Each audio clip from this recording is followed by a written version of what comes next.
SR shopping mall తో సంక్రాంతి లక్ష్మి మీ ఇంటికి పండగ కళ సరికొత్త కలెక్షన్స్ మీకోసం ఎస్ఆర్ షాపింగ్ మాల్ అందరికీ సంక్రాంతి శుభాకాంక్షలు. Right now I'm with Thopudurthi Prakash Reddy గారు.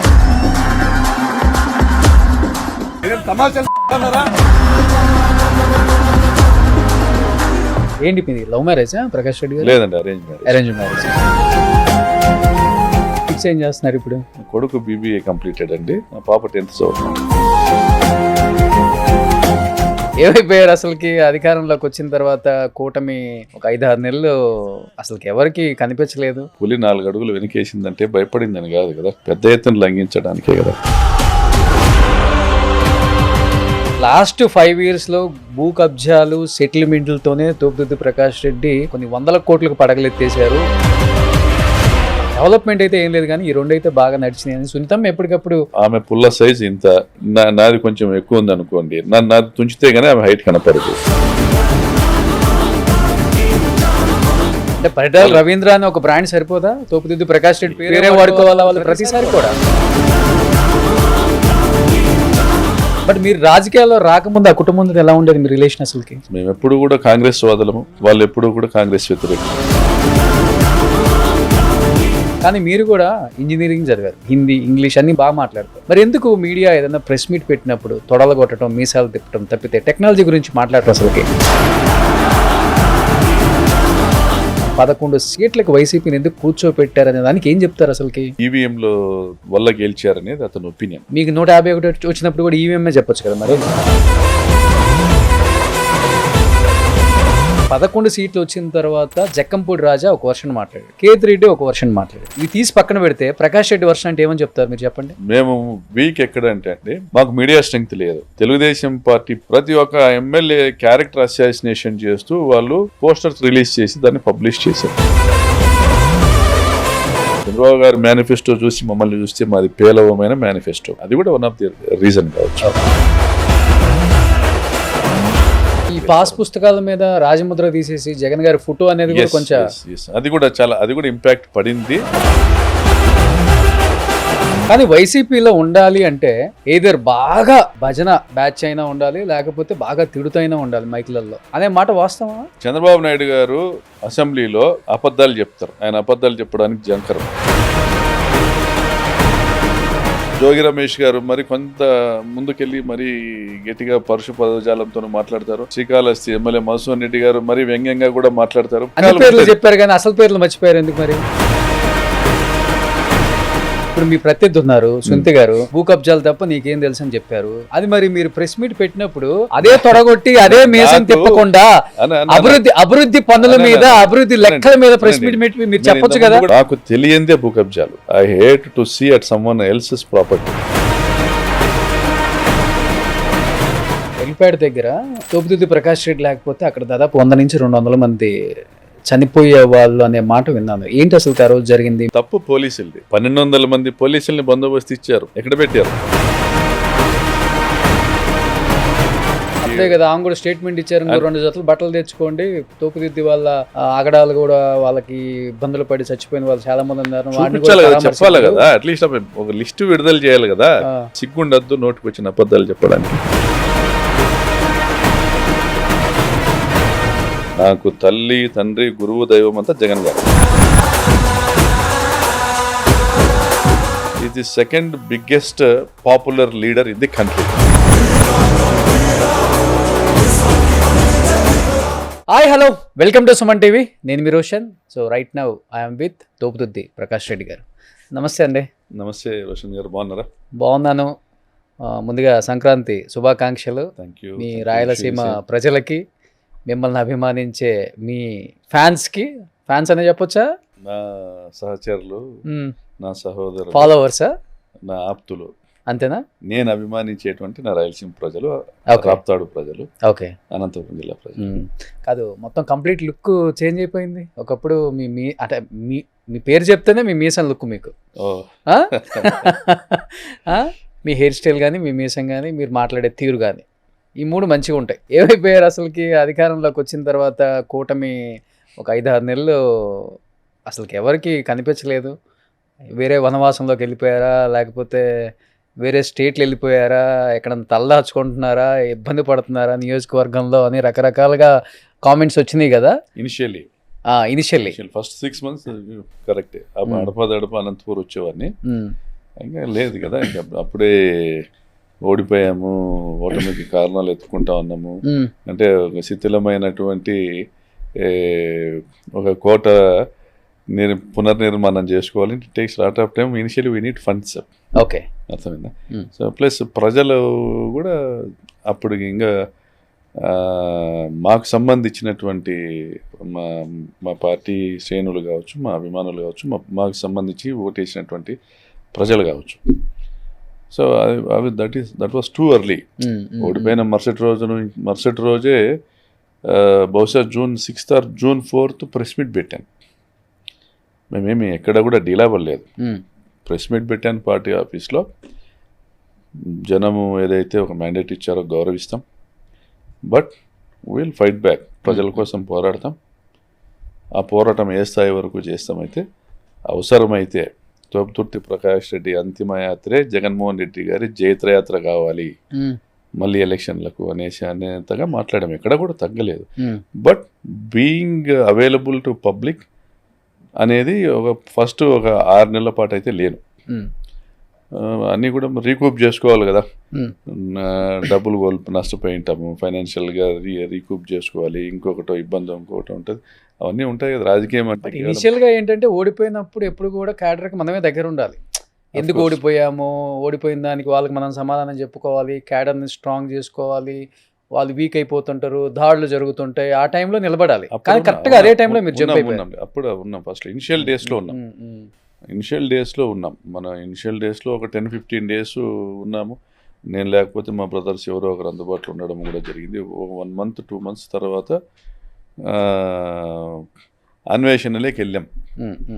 ఆదాయ మార్గాలు కావాలి, మళ్ళీ అప్పులు కట్టుకోవాలి, మళ్ళీ సంపాదన చేయాలి. మళ్ళీ రాజకీయం అంటే ఆషామాషి ఏం కాదు, ఊరికనే కాదు. మనల్ని నమ్ముకున్న వాళ్ళు ఉంటారు, మనల్ని ఆశ్రయించే వాళ్ళు ఉంటారు, మన నుంచి ఎక్స్పెక్ట్ చేసే వాళ్ళు ఉంటారు. సో మనకు కూడా రీకూప్ కావాలి, మళ్ళీ యుద్ధానికి సిద్ధం కావాలంటే ఒక విషయం చెప్తానండి. పులి 4 అడుగులు వెనకేసిందంటే భయపడిందని కాదు కదా, పెద్ద ఎత్తున లంఘించడానికే కదా. అంతా అలా గ్యాప్ వచ్చి ఉండొచ్చు. కానీ మీరేమో ఫైనాన్షియల్గా కొంచెం స్ట్రాంగ్ అవడానికి కొన్ని 4 అడుగులు వెనక్కి వేసాను అంటున్నారు. కానీ అసలు బాగా దిట్టంగా డబ్బు ఉంది, ఏం చేసుకోవాలో అర్థం కావట్లేదు, ప్రజలకు ఏదో మంచి చేద్దాం. రాజకీయాలే దానికి మనకి మార్గం కాదు. రాజకీయాల్లో రాకముందే చాలా చారిటీలు చేసిన ఫ్యామిలీ మీది. అంత డబ్బున్న ఫ్యామిలీ అన్ని రకాల బిజినెస్ ఏదో బెంగళూరులో కన్స్ట్రక్షన్, రియల్ ఎస్టేటు చాలా విన్నా నేను. మీరు కాంట్రాక్ట్స్ రకరకాలుగా చేస్తారని. మళ్ళీ ఒక్క ఎలక్షనే కదా మీరు కొంచెం గట్టిగా డబ్బు పెట్టి గెలిచిన ఎలక్షన్ అంటే మొన్న ఎలక్షన్. మళ్ళీ ఎంతలోపు ఏమైపోయినాయి మొత్తం అసలుకి? అంటే ఫైనాన్షియల్గా అంతా ఎందుకు మీరు లో అయిపోయారు? I'm Thopudurthi Prakash Reddy, I'm not Tata Prakash Reddy, I'm not Birla Prakash Reddy. వచ్చిన ప్రతి రూపాయిని కూడా దాచుకోవాలనేటువంటి కాన్సెప్ట్ లేకోకుండా ఆ రోజుకి ఏం అవసరం వస్తే దానికి పెట్టుకుంటూ పోయినటువంటి ఒక ఇండిసిప్లైన్డ్ ఫైనాన్షియల్ పర్సన్ నేను. కానీ మీరు ఆదాయ మార్గాల కోసం వెతుక్కుంటున్నానని చెప్తారు, కానీ మీ ప్రత్యర్థులు మాత్రం లాస్ట్ 5 yearsలో భూ కబ్జాలు, సెటిల్మెంట్లతోనే తోపుదుర్తి ప్రకాష్ రెడ్డి కొన్ని 100 కోట్లకు పడగలెత్తేశారు. డెవలప్మెంట్ అయితే ఏం లేదు, కానీ ఈ 2 అయితే బాగా నడిచినాయని సునీతం ఎప్పటికప్పుడు చెప్తా ఉంటుంది, ప్రెస్ మీట్లో మాట్లాడుతూనే ఉంటారు. ఆమె పుల్ల సైజ్ ఇంత, ఆమె సైజ్ ఇంత, మరి నాది కొంచెం ఎక్కువ ఉంది అనుకోండి, నాది తుంచితే కానీ ఆమె హైట్ కనపడదు. ఎగ్జాంపుల్. సో నా క్యారెక్టర్ అసాసినేషన్ చేస్తే తప్ప ఆమెను తను గొప్పగా ఎక్స్పోజ్ చేసుకోలేదు. ప్రకాష్ రెడ్డి ఏ గ్రామానికి ఏం చేశాడో ప్రతి విలేజ్ మాకున్నటువంటి 97 పంచాయతీల్లో కూడా నా డబ్బు ఉంది. నేను ఎవరికో ఒకరికి హాస్పిటల్కు, విద్యకు సాయం చేసింటానో, వైద్యానికి సాయం చేసింటానో, వివాహానికి సాయం చేసింటానో, వ్యవసాయ బోరుకు సాయం చేసింటానో, ఆ ఊరికి సంబంధించిన ఒక చెరువుకు కాలువ తవ్విచ్చింటానో, అలా ఏదో ఒకటి నాకు సంబంధించిన రూపాయి ప్రతి గ్రామంలోనూ కూడా నేను చేసిన చారిటీ అంటే నన్ను ఆశ్రయించిన వాళ్ళకి నేను చేసిన సాయం అనేది ప్రతి ఊర్లో కనిపిస్తుంది. మరి పరిటాల కుటుంబానికి అటువంటి పరిస్థితి ఏముండదు. అంటే పరిటాల రవీంద్ర అని ఒక బ్రాండ్ సరిపోదా? తోపుదిద్దు ప్రకాష్ రెడ్డి పేరే వాడుకోవాలా వాళ్ళు ప్రతిసారి కూడా? కాదు కదా, పరిటాల రవి అనే వ్యక్తి చనిపోయి నాకు తెలిసి 2005లో చనిపోయినాడు. రాజశేఖర రెడ్డి గారు కూడా చనిపోయి చాలా సంవత్సరాలు అయిపోయింది. ఇప్పటికి ఎందుకు అందరి మనసులో ఉన్నారంటే I object this. Rajasekhara Reddy గారికి పరిటాల రవికి మీరు దయచేసి, నేను రాజకీయం గురించి మాట్లాడలేదు, రాజకీయం గురించి నేను మాట్లాడలే, Paritala Ravi had a very heinous criminal background. Rajasekhara Reddy garu ఈ దేశం గర్వించదగ్గ రాజకీయ నాయకులు ఆయన ఒకరు. ఈరోజు కూడా రాజశేఖర రెడ్డి గారు తీసుకొచ్చిన సంక్షేమ పథకాలు, రాజశేఖర రెడ్డి గారు చేపట్టిన జలయజ్ఞము మన దేశంలోని ప్రతి ఒక్క రాష్ట్రం కూడా అమలు చేసేటువంటి పరిస్థితి. సో ఆయన ట్రెండ్ సెట్ చేశారు. Rajasekhara Reddy garu he was trend setter. So Paritala Ravi అనే వ్యక్తి క్రైమ్లో ఆయన కూడా ఒక ట్రెండ్ సెట్ చేశాడు. అంటే మాఫియాని, సూడో నక్సలిజాన్ని, పోలీసుల్ని, ప్రభుత్వాన్ని అందరినీ కలగలిపి ఆయన మంత్రిగా ఉన్నటువంటి సమయంలో, ఆయన ఎమ్మెల్యేగా ఉన్నటువంటి సమయంలో క్రైమ్ చేశాడు. సో మొత్తం ప్రభుత్వము, క్రిమినల్స్, సూడో నక్సలైట్స్ అందరూ కలిపి క్రైమ్ చేశారు. పోలీసులు కూడా తమ వల్లే కాబట్టి ఎటువంటి కేసులు వారి మీద నమోదు కాలేదు. ప్రతి ఒక్క క్రైమ్ను కూడా తన నెత్తిన వేసుకోవడానికి పోతుల సురేష్ నాయకత్వంలో పీపుల్స్ వార్ ఆర్ఓసీని ఒక కమిటీ ఏర్పాటు చేసుకుని ప్రెస్ నోట్ ఇచ్చేవాళ్ళు, మేమే చంపామని. అంతే, ఏముండదు. ఎవరినో ఒకరిని సరెండర్ చేస్తారు, పోలీసు వాళ్ళు వాళ్ళ రాజమర్యాదలు చేసి కోర్టుకు పెడతారు. ఎప్పుడో కోర్టు కేసు జరుగుతుంది, ఎవడో వచ్చి సాక్ష్యం చెప్పేది ఉండదు. తమకు కావాల్సిన వాళ్ళని సాక్షులుగా పెట్టుకుంటారు, వస్తారు. 100 మర్డర్స్ జరిగితే ఒక కేసు కూడా కనీసం గట్టిగా విచారణ జరిగిందనే పరిస్థితి లేదు.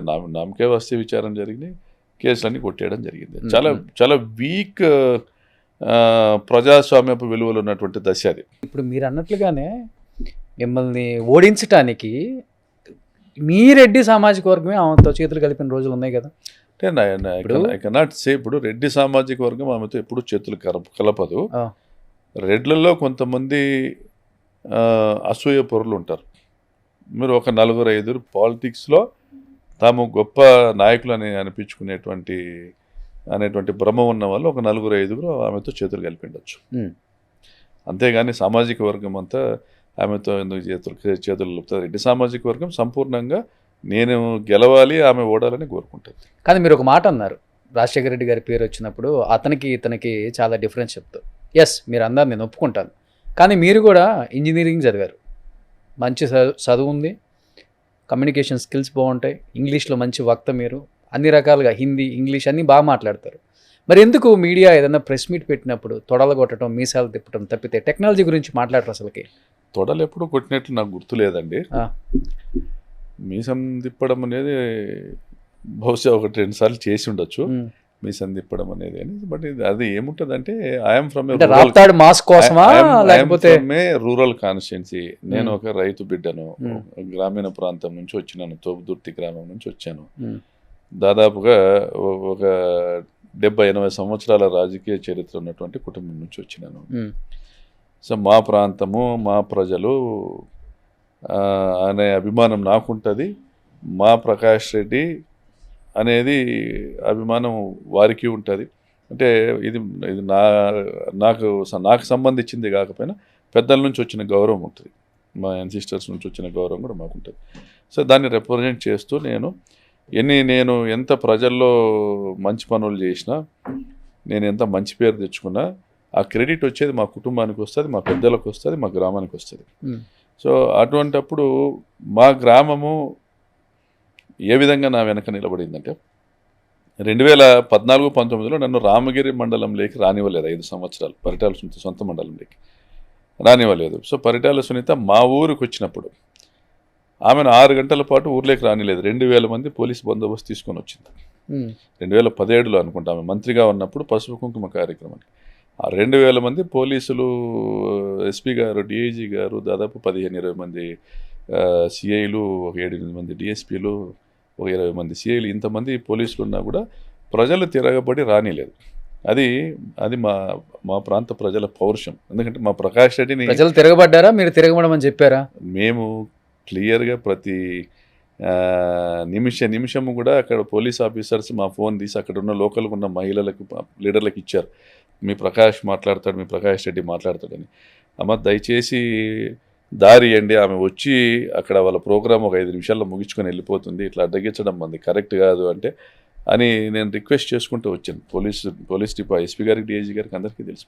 కానీ ప్రజలలో ఒక ఆవేశము అనేది వచ్చింది. కారణం ఏంటంటే మేము ఎక్కడ కూడా దౌర్జన్యానికి పాల్పడలేదు. ఎక్కడ కూడా మా మంచితనాన్ని చేతగానితనంగా అలుసుగా తీసుకొని ఆమె మంత్రిగా ఉన్నప్పుడు నన్ను వాళ్ళ మండలానికి రానివ్వలేదనేటువంటి ప్రతీకారం మా ప్రాంత ప్రజల్లో ఉన్నది.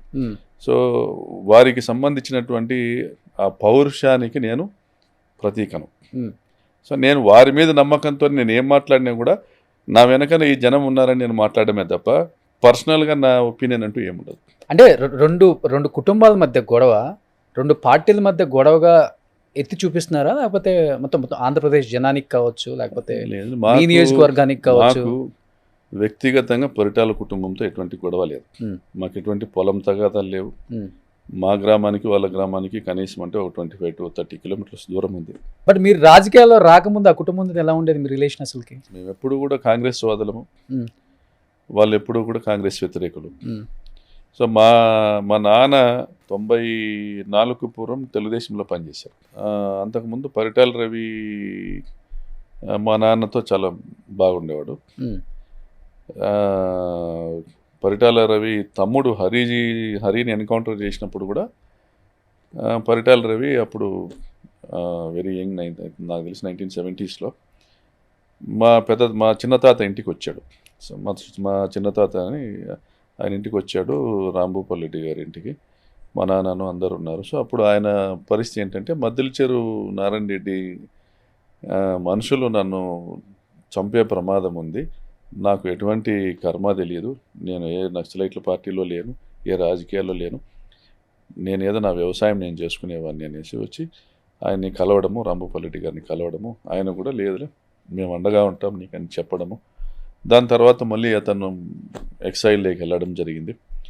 దాని తర్వాత పీపుల్స్ వార్ పార్టీకి వీరి మీద ఉన్నటువంటి సానుభూతి వల్ల కొంత సపోర్ట్ దొరికింది. దాని తర్వాత గ్రానైట్ వ్యాపారస్తులు, బెంగళూరుకి సంబంధించినటువంటి గ్రానైట్ కంపెనీ వీరి గ్రామం దగ్గర గ్రానైట్ మైన్స్ స్టార్ట్ చేయడము, దాంట్లో వీళ్ళకు భాగస్వామ్యం ఇవ్వడము, ఆ విధంగా ఆదాయ వనరులు సమీకరించుకున్న తర్వాత మళ్ళీ ఆయుధాలు సమీకరించుకోవడము, ప్రత్యర్థుల మీద దాడులు చేయడము, హత్యలు చేయడము, తర్వాత లైమ్లైట్లోకి రావడం జరిగింది ఆయన. సో లైమ్లైట్లోకి వచ్చారు.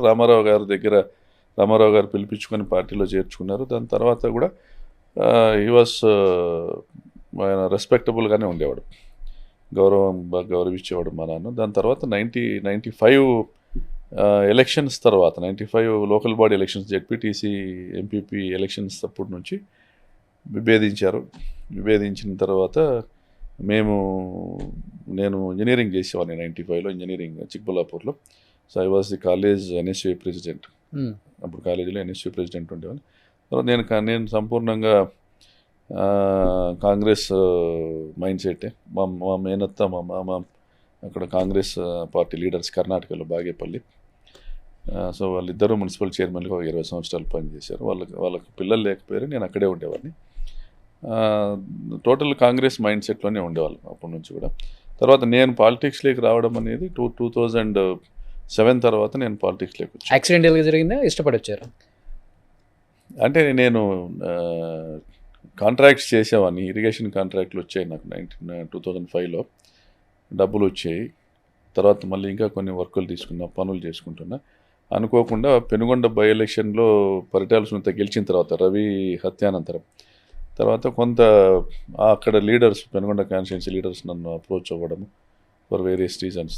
తర్వాత వాళ్ళకు కొద్దిగా హెల్ప్ఫుల్గా ఫైనాన్షియల్గా సపోర్ట్ చేయడం, అక్కడ సర్పంచులుగా ఓడిపోయినటువంటి కొంతమందికి నాయకులకి రామగిరి మండలంలో ఉచిత బోర్లు వేయడము. సో దాన్నే సేవా కార్యక్రమంగా చేస్తే బాగుంటుందని ఆ రామగిరి మండల్ లీడర్స్ సలహా ఇవ్వడంతో ట్రస్ట్ పెట్టడము, రాహుల్ గాంధీ పేరుతో Rahul rural development society trust register చేసి పెట్టడం. ఒక 969 కుటుంబాలని ఐడెంటిఫై చేసి ఒక మీటింగ్ పెట్టుకొని ఐడెంటిఫై చేసి వాళ్ళకు ఉచిత బోర్లు, గొర్రెల పంపిణీ, గేదెల పంపిణీ ఇటువంటి కార్యక్రమాలు చేయడం. దాన్ని మీరు సంపాదించిన డబ్బుతో నేను సంపాదించిన డబ్బుతో అది జనంలోకి బాగా వెళ్ళింది. దాన్ని పరిటాల కుటుంబం వ్యతిరేకించింది. ఏవైతే వాహనాల్లో పేరూరులో బహిరంగ సభ ఉంది, మార్చి 28 బహిరంగ సభ ఉంది, హాజరు కావాలి, ఈ ట్రస్ట్ కార్యక్రమాలు ఆ రోజు మొదలవబోతున్నాయి, ఉచిత బోర్ల కార్యక్రమాన్ని ప్రచారం చేస్తున్న వెహికల్స్ని డ్యామేజ్ చేశారు, దాడి చేసి ఓ 10-15 మంది పైన కొట్టి, మా కార్యకర్తల్ని కొట్టి దాడి చేశారు. అది బాగా ప్రభుత్వం సీరియస్గా తీసుకుంది. అప్పటి వరకు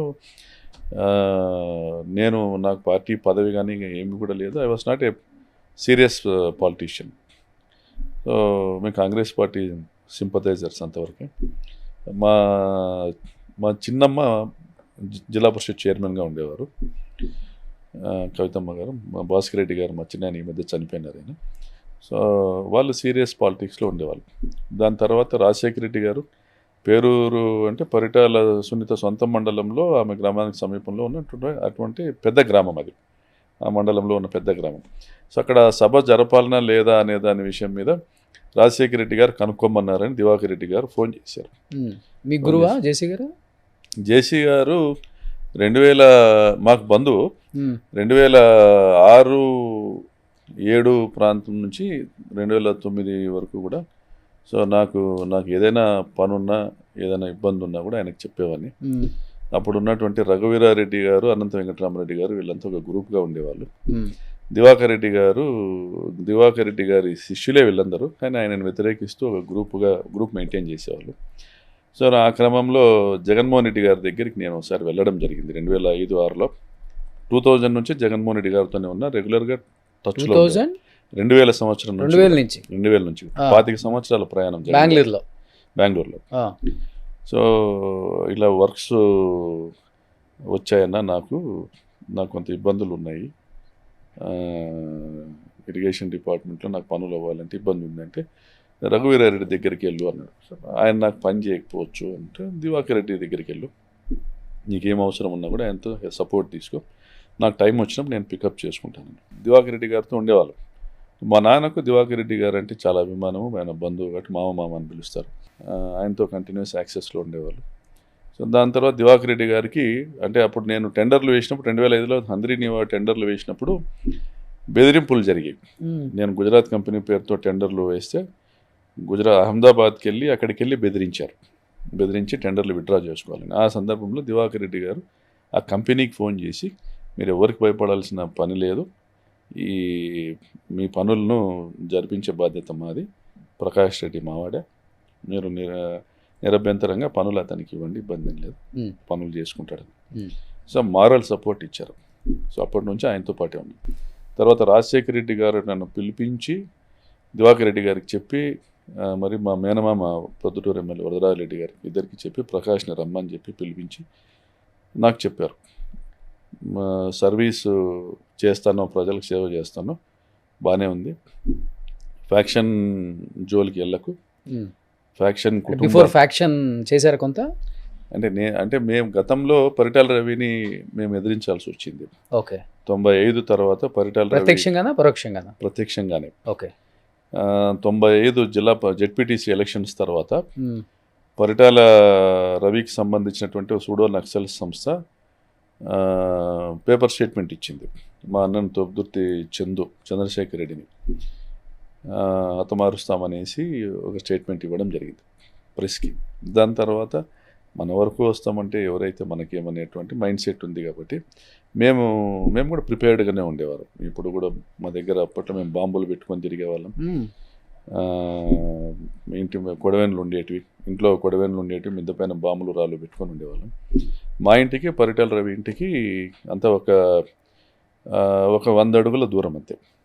సో 2000 దాని తర్వాత కార్ బాంబు కేసులో మేము 3 అన్నదమ్ములు కూడా ముద్దాయిలు. మదిల్చెరు సూర్యనారాయణ రెడ్డి ఏదైతే car bomb Jubilee Hills bomb blast అని కేసు ఏదైతే ఉన్నిందో చేశాడో దాంట్లో మేము సూరికి సపోర్ట్ చేసాం, ఫైనాన్షియల్గాను మ్యాన్ పవర్ని పంపించాము, మేము ఆయుధాలు ఇచ్చాము, డబ్బులు ఇచ్చాము అనేది మా మీద అలిగేషన్స్. నిజమాదే? అలిగేషన్స్. సార్ దేవర్ ప్రూవెన్ రాంగ్. దాని తర్వాత కేసు అక్విట్ అయిపోయింది, కొట్టేశారు. 2000 సంవత్సరం నుంచి బయటకు వచ్చిన తర్వాత కాంట్రాక్ట్స్ చేసేవాళ్ళం కడప జిల్లాలో. 2005లో అనంతపూర్కి వచ్చాము, 2004లో 2003 డిసెంబర్ 25 అనంతపూర్కి వచ్చాము. సో 2005లో కాంట్రాక్ట్స్ వచ్చాయి. రాజశేఖర రెడ్డి గారు సీఎం అయిన తర్వాత ఇరిగేషన్ కాంట్రాక్ట్స్ పనులు చేసేవాళ్ళం. తర్వాత ఈ సేవా కార్యక్రమాలు అవి చేసుకుంటూ వెళ్ళాం క్యాజువల్. ఆ రోజు పెనుగొండ కాన్స్టిట్యున్సీలో ఉన్న ప్రాంతాల్లో చేసాం, మా ఊర్లలో కానీ మేము ఎక్కడ మా మండలంలో కానీ చేయలేదు. తర్వాత చేయాల్సి వచ్చింది. తర్వాత ఇక్కడ పొలిటికల్గా మా నాన్న సింగిల్ విండో ప్రెసిడెంట్గా పోటీ చేసినప్పుడు 2005-2006లో అనుకుంటాం, మాకు సపోర్ట్ చేసినటువంటి వర్గాల వాళ్ళకు అప్పుడు ప్రభుత్వం, ఇప్పుడు శైలజనాథ్ గారు మంత్రిగా ఉండేవాళ్ళు, సో వాళ్ళకు ఇళ్ళ పట్టాలు ఇవ్వలేదనో, సో ఇల్లు శాంక్షన్ ఇందిరమ్మ ఇల్లు శాంక్షన్ అయినట్టు రద్దుపరిచారనో చేస్తే మేమే ఇల్లు కట్టించాము 30 మందికి సిద్ధరాంపురం గ్రామంలో. ఆత్మకూరులో మేమే ఆత్మకూరు టౌన్ అనుకొని ఒక 2.5-3 ఎకరాలు కొని ప్లాట్లు వేసి ఇచ్చాము, ఇళ్ళ పట్టాలు ఇప్పించాము మేము డబ్బులు పెట్టి. ఆర్డిటి వాళ్ళతో ఇల్లు కట్టించే ఏర్పాటు చేసాం. ఆ రకంగా చేసుకుంటూ వచ్చాం. మన ఎక్కడ అవసరం అంటే నాకంటే బాగా మా రెండో అన్న ఉన్నాడు, చందు అంటారు, చంద్రశేఖర్ రెడ్డి. ఆయన ఎవరేది అడిగినా కూడా కాదండు, ఎవరేది అడిగినా కాదనలేడు. చేయాలంటే చేయాలి, అప్పు చేసాను, ఇంకోటి చేసాను, తెచ్చి చేసేవాడు. నాకు ఆదాయ వనరులు ఉండేటివి, ఖర్చు పెట్టుకుంటూ పోయాం. ఒకవైపున ఈ ఉచిత బోర్లు ఇవన్నీ ఒక రోజు కాదు కదా, దాదాపు సంవత్సరం పాటు జరిగింది. ఆ 960 మందికి 69 మందికి ఈ యాక్టివ్ బోర్లు, ఉచిత బోర్లు వేయడం కానీ, గొర్రెల పంపిణీ, ఇవే కూడా ఒక సంవత్సరం పైన జరిగింది. తర్వాత రాజశేఖర రెడ్డి గారు పిలిచారు, టికెట్ ఇచ్చారు. పేరూరు డ్యామ్ జలసాధన సమితిని ఏర్పాటు చేసి పేరూరు డ్యామ్కి అందరినీ నీళ్ళు తీసుకురావాలని ఒక ప్రాజెక్ట్ డిజైన్ చేసి దాని మీద ఉద్యమం చేశాం. ఆత్మకూరు లిఫ్ట్ ఇరిగేషన్ స్కీమ్ ఏర్పాటు చేయాలి, ఇది డిపిఆర్లో ఉన్నింది, శివరామకృష్ణయ్య గారి అందరినీ డిపిఆర్లో ఇది ఉన్నింది, దాన్ని ఆచరణలోకి తీసుకురావాలని దాని మీద ఉద్యమం చేశాం. అప్పుడు గవర్నమెంట్ టెండర్లు పిలిచింది. టెండర్లు పిలిచిన తర్వాత మా క్రెడిట్ మాకు రావడంతో టెండర్లు రద్దు చేసింది. పేరూరు డ్యామ్ జలసాధన సమితి ఏర్పాటు చేసి పేరూరు డ్యామ్కు లిఫ్ట్ ఇరిగేషన్ స్కీమ్ తీసుకురావాలని ఉద్యమం చేసాము. ఇవన్నీ కూడా తర్వాత 2009 ఎన్నికల సభలో రాజశేఖర రెడ్డి గారే ఆయన ప్రసంగంలో హామీ ఇచ్చారు, పేరూరు డ్యామ్కి 100 నీళ్ళు ఇస్తామనేసి. సో ఇవన్నీ జరిగాయి ప్రజల కోసము, ప్రజలకు నీళ్ళు ఇవ్వడం కోసము, ఫ్యాక్షన్ కుటుంబాల వైపు వెళ్ళకోకుండా వాళ్లకు స్వయం ఉపాధి కల్పించే దానికోసం మాకున్నటువంటి ఆదాయ మార్గాల ద్వారా చేతనైనంత మేరకు సాయం చేశాం. దాని తర్వాత ప్రజలు మమ్మల్ని ముందుకు నడిపించారు. ఇప్పుడు ఏదైతే పేరూరు డ్యామ్ అన్నారో, ఈ రాక్ క్రీట్ మీ బ్రదర్స్ సంబంధించిన కంపెనీ, దానికి చాలామంది రైతుల భూముల్ని మీరు ఇచ్చారు, వాళ్ళని ఇబ్బంది పెట్టి ఆ కంపెనీకి అనే మాట వాస్తవమా? రాక్ రేట్కి పేరూరు డ్యామ్కి సంబంధం ఏంటండి? మీరు మిస్టేక్ అని. పేరూరు డ్యామ్కి నీళ్ళు తెచ్చాం. జగనన్న సీఎం అయిన తర్వాత ఒక టీఎంసీ నీళ్లను అలకేట్ చేశారు పేరూరు డ్యామ్కి. హంద్రీనీవా కాలువ నుంచి మడక్సిర బ్రాంచ్ కెనాల్ ఏదైతే రొద్దం మండలంలో తురకలాపట్నం అనే విలేజ్ దగ్గర ఆ కెనాల్ నుంచి వాటర్ రిలీజ్ చేస్తే పెన్నా రివర్లో నీళ్లు పడతాయి. ఆ పెన్నా రివర్లో ఒక 60 కిలోమీటర్ల మేరకు మేమే మా ఓన్ ఫండ్స్ ప్లస్ దాతల సహకారంతో ఒక 60 కిలోమీటర్ల కెనాల్ దవ్వాం పెన్నా రివర్లో. పెన్నా రివర్ చాలా వెడల్పు ఉంటుంది, 100 మీటర్ల పైన, 100-150 మీటర్ల వెడల్పు ఉంటుంది. మనం నీళ్ళు ఇవ్వగలిగేది ఒక 4-5 మీటర్లు లేదా 5-6 మీటర్ల వెడల్పుతో నీళ్ళు ఇవ్వగలుగుతాం. సో ఆ మేరకు ఒక కెనాల్ దవ్వి నాగలమడక దగ్గర, కర్ణాటకలో నాగలమడక చెక్ డ్యామ్ నింపి పేరూరు డ్యామ్ నీళ్ళు ఇచ్చాం. ఓకే, 3 సంవత్సరాలు మా ప్రయత్నము ఫలించింది. భగీరథుడు వరుణదేవుడు కూడా కరుణించాడు, వర్షాలు బాగుపడ్డాయి. 3 సంవత్సరాలు పేరూరు డ్యామ్ కంటిన్యూస్గా నీళ్ళు వచ్చాయి. ఒక సంవత్సరం అయితే చివరిలో దాదాపుగా 100 రోజుల పాటు పేరూరు డ్యామ్ గేట్లు ఎత్తి నీళ్ళు కిందికి వదిలేం పెన్నా రివర్లో. సో పెన్నా రిజర్వేషన్ అనేటువంటి కార్యక్రమం జరిగింది. మా వృతాభక్తిగా నా ప్రయత్నానికి తోడు భగవంతుని సంకల్పం కూడా, సాయం కూడా దాంట్లో యాడ్ కావడం జరిగింది. ఫలితంగా నియోజకవర్గ వ్యాప్తంగా మంచి పేరు వచ్చింది, గ్రౌండ్ వాటర్ పెరిగింది, వేల బోర్లలో రీఛార్జ్ అయ్యాయి. పరిటాల సునీత సొంత గ్రామంలో కూడా బోర్లు రీఛార్జ్ అయ్యాయి. దాని తర్వాత టీడీపీ గవర్నమెంట్ వచ్చిన తర్వాత పరిటాల సునీత వచ్చినాక మొన్న మళ్ళీ పేరూరు డ్యామ్ గేట్ల రిపేర్ల పేరుతో గేట్లు ఇప్పదీసి పక్కన పెట్టారు, ఉన్న నీళ్లు కూడా కిందికి వెళ్ళిపోయాయి. ఇప్పుడు వర్షాలు వస్తే కిందికి వెళ్ళిపోతాయి. కానీ పేరూరు డ్యామ్కు నీళ్ళు ఇచ్చేటువంటి ఆలోచన కూడా ఆమె చేయట్లేదు, ఆమె పైన విమర్శలు కూడా ఉన్నాయి. ఈ జగనన్న కాలనీలో అసలుకి భూమి పూజ చేయకుండానే అకౌంట్లో నుంచి కొన్ని కోట్లు డ్రా చేయించారు, కొన్ని కోట్లు దోచుకున్నారు జగనన్న కాలనీ పేరు చెప్పేసి అని రకరకాల ఆరోపణలు వచ్చినాయి కదా. ఆరోపణల మీద ఏం మాట్లాడతారు మీరు? ఎందుకంటే ఆ టైంలో మీరు దీన్ని స్టాండ్ తీసుకున్నారు. ఇవన్నీ ఎక్కడ విఫలం చెందింది అంటే 2023, 2024 ఫిబ్రవరిలో గవర్నమెంట్ ఏం చేసిందంటే అప్పటి ప్రభుత్వం 70,000 రూపాయలు ఇంటి బేస్మెంట్కి ఇస్తాము అనేటువంటి, దాని తర్వాత 60,000 గోడలకి, 50,000 స్లాబ్కి అనేటువంటి ఒక సర్కులర్, ఇంటర్నల్ సర్కులర్ వాళ్ళు మాకు చూపించి ఈ పద్ధతిలో ఈ స్టేజ్ వైజ్ పేమెంట్ ఉంటుంది, దీని ప్రకారం కాంట్రాక్టర్లను మొబిలైజ్ చేయమని అడిగారు. సో ఆ రకంగా రాక్రీట్ సంస్థను కూడా తీసుకొచ్చాం. మా చిన్న కొడుకు అమర్నాథ్ రెడ్డి రాక్రీట్ సంస్థను కూడా తీసుకొచ్చాం. వాళ్ళు కట్టుకుంటా వెళ్ళారు. క్వాలిటీ కన్స్ట్రక్షన్ కోసం దాదాపు 18 కోట్ల రూపాయలు విలువైన బ్రిక్ మిషన్స్ కొన్నారు. ఒక 4-5 కోట్ల రూపాయలు విలువైనటువంటి సెంట్రింగ్ మెటీరియల్ కొన్నారు. సో చాలా ఇన్వెస్ట్ చేశారు దాన్ని. మీరు గమనించాల్సింది ఏంటంటే ఈ ప్రాజెక్ట్ కంప్లీట్ చేయాలన్న ఉద్దేశం ఉంటేనే అంత మిషనరీ కొంటారు. వచ్చిన కాడికి తీసుకుందామంటే ఏదో రెంటెడ్ మిషన్స్, లేదంటే ఎక్కడ దొరికితే అక్కడ చీప్లో దొరికితే బ్రిక్స్ తీసుకొచ్చి కట్టేసి మమ అనిపించవచ్చు.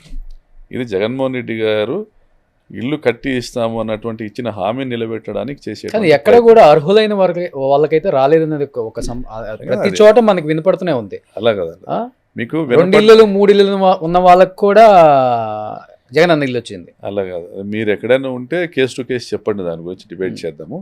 అర్హత లేనిది సచివాలయ వ్యవస్థ అనేది మనకుంది రాష్ట్ర ప్రభుత్వంలో. అర్హత లేనిది ఎవరికి ఇల్లు ఇవ్వడానికి లేదు. గతంలో ఎవరికైతే ఇందిరమ్మ ఇల్లు వచ్చాయో వారికి ఇప్పుడు జగనన్న కాలనీలో ఇల్లు ఇవ్వలేదు. గతంలో ఎవరికైనా అయితే ఏదైతే పోనీ ఎన్టీఆర్ ఆవాస్ యోజన, అంతకుముందు ఎన్టీఆర్ నివాస గృహాలని, దాంట్లో ఇల్లు వచ్చిన వాళ్ళకి ఇప్పుడు ఇవ్వలేదు. గతంలో ఇల్లు పొందని, ప్రభుత్వం నుంచి ఇల్లు పొందనేటువంటి వైట్ రేషన్ కార్డు హోల్డర్స్ వాళ్లకు ఈ ఎలిజిబిలిటీ క్రైటీరియా ఏదైతే సంక్షేమ పథకాలకు ఉందో అదే ఎలిజిబిలిటీ క్రైటీరియా ద్వారా స్క్రీనింగ్ చేసి ఎవరైతే ఎలిజిబుల్ ఉన్నారో వాళ్ళకే ఇచ్చారు. దానికి ఒక పాలసీ ఉంది. 2-3 ఇళ్ళు ఉన్న వాళ్ళకి ఇచ్చారు అంటే ఎలాగైతుంది? ఇట్స్ అదే ఒక సిస్టమ్ ఉంది. ఆన్లైన్లో బెనిఫిషరీస్ని, ఆన్లైన్లో వెబ్సైట్ వెతికితే బెనిఫిషరీస్ ఎవరనేది తెలుస్తారు. మరి పొలిటికల్ పార్టీస్ ఏం చేస్తున్నాయి? అప్పటి ప్రతిపక్షం ఏం చేసింది? ఇప్పుడు అధికార పక్షం కదా ఏం చేసినారు? అర్హత లేని వాళ్ళు ఎవరైనా ఉంటే తొలగించవచ్చు కదా. పెద్ద వ్యవస్థ ఉంది ప్రభుత్వానికి. కాదు సార్, మీరు అన్నట్లుగానే ఇన్ని రకాల పథకాలు ప్రజల కోసం మేము తీసుకొచ్చామని పదే పదే చెప్పుకుంటుంది వైసీపీ. ఇన్ని రకాల పథకాలు ప్రజల కోసం, లేకపోతే అర్హులైన వాళ్ళ కోసం, లేకపోతే లేని వాళ్ళ కోసం, పేద వాళ్ళ కోసం తీసుకొస్తే 11 సీట్లకు వైసీపీని ఎందుకు కూర్చోపెట్టారనే దానికి ఏం చెప్తారు అసలుకి? మొన్న కేతిరెడ్డి మాట్లాడారు, మీరు ఎలా గెలిచారో మాకు తెలుసు అని ఒక ప్రతిపక్ష ఎమ్మెల్యేని ఉద్దేశించి మాట్లాడి ఈవీఎంల వల్ల గెలిచారనేది అతని ఒపీనియన్. మీకు 151 వచ్చినప్పుడు కూడా ఈవీఎంఏ చెప్పొచ్చు కదా మరి. అంటే అతని ఒపీనియన్. మరి కొంతమందికి ఇంకొక ఒపీనియన్, ప్రజలకు ఒక ఒపీనియన్, మీకు ఒక ఒపీనియన్. సరే, మీరు అన్నారు కాబట్టి నేను ఓపెన్గా అడుగుతున్నాను సార్. ఇప్పుడు ఇప్పుడు 11 సీట్లు వచ్చిన తర్వాత జక్కంపూడి రాజా ఒక వర్షన్ మాట్లాడాడు, కేతిరెడ్డి ఒక వర్షన్ మాట్లాడాడు, ఓకేనా? ఇవి తీసి పక్కన పెడితే ప్రకాష్ రెడ్డి వర్షన్ అంటే ఏమని చెప్తారు మీరు చెప్పండి? టెండర్ల ద్వారా కొన్ని సంస్థలకు ఇచ్చి ఇసుక ఫలానా వాళ్ళు మాత్రమే, నదుల నుంచి వాళ్ళు మాత్రమే రైజింగ్ చేయగలరు, వాళ్ళు డంప్స్ ఏర్పాటు చేస్తారు, ఆ డంప్స్ నుంచి మీరు కొనాలి. సచివాలయంలో మీరు మీ పంచాయతీ సెక్రటరీకి ఆన్లైన్లో మీరు డబ్బులు పే చేస్తే మీకు రసీదులు ఇస్తారు, మీరు వెళ్ళి కొనాలి అనేటువంటి సిస్టమ్ తెచ్చింది.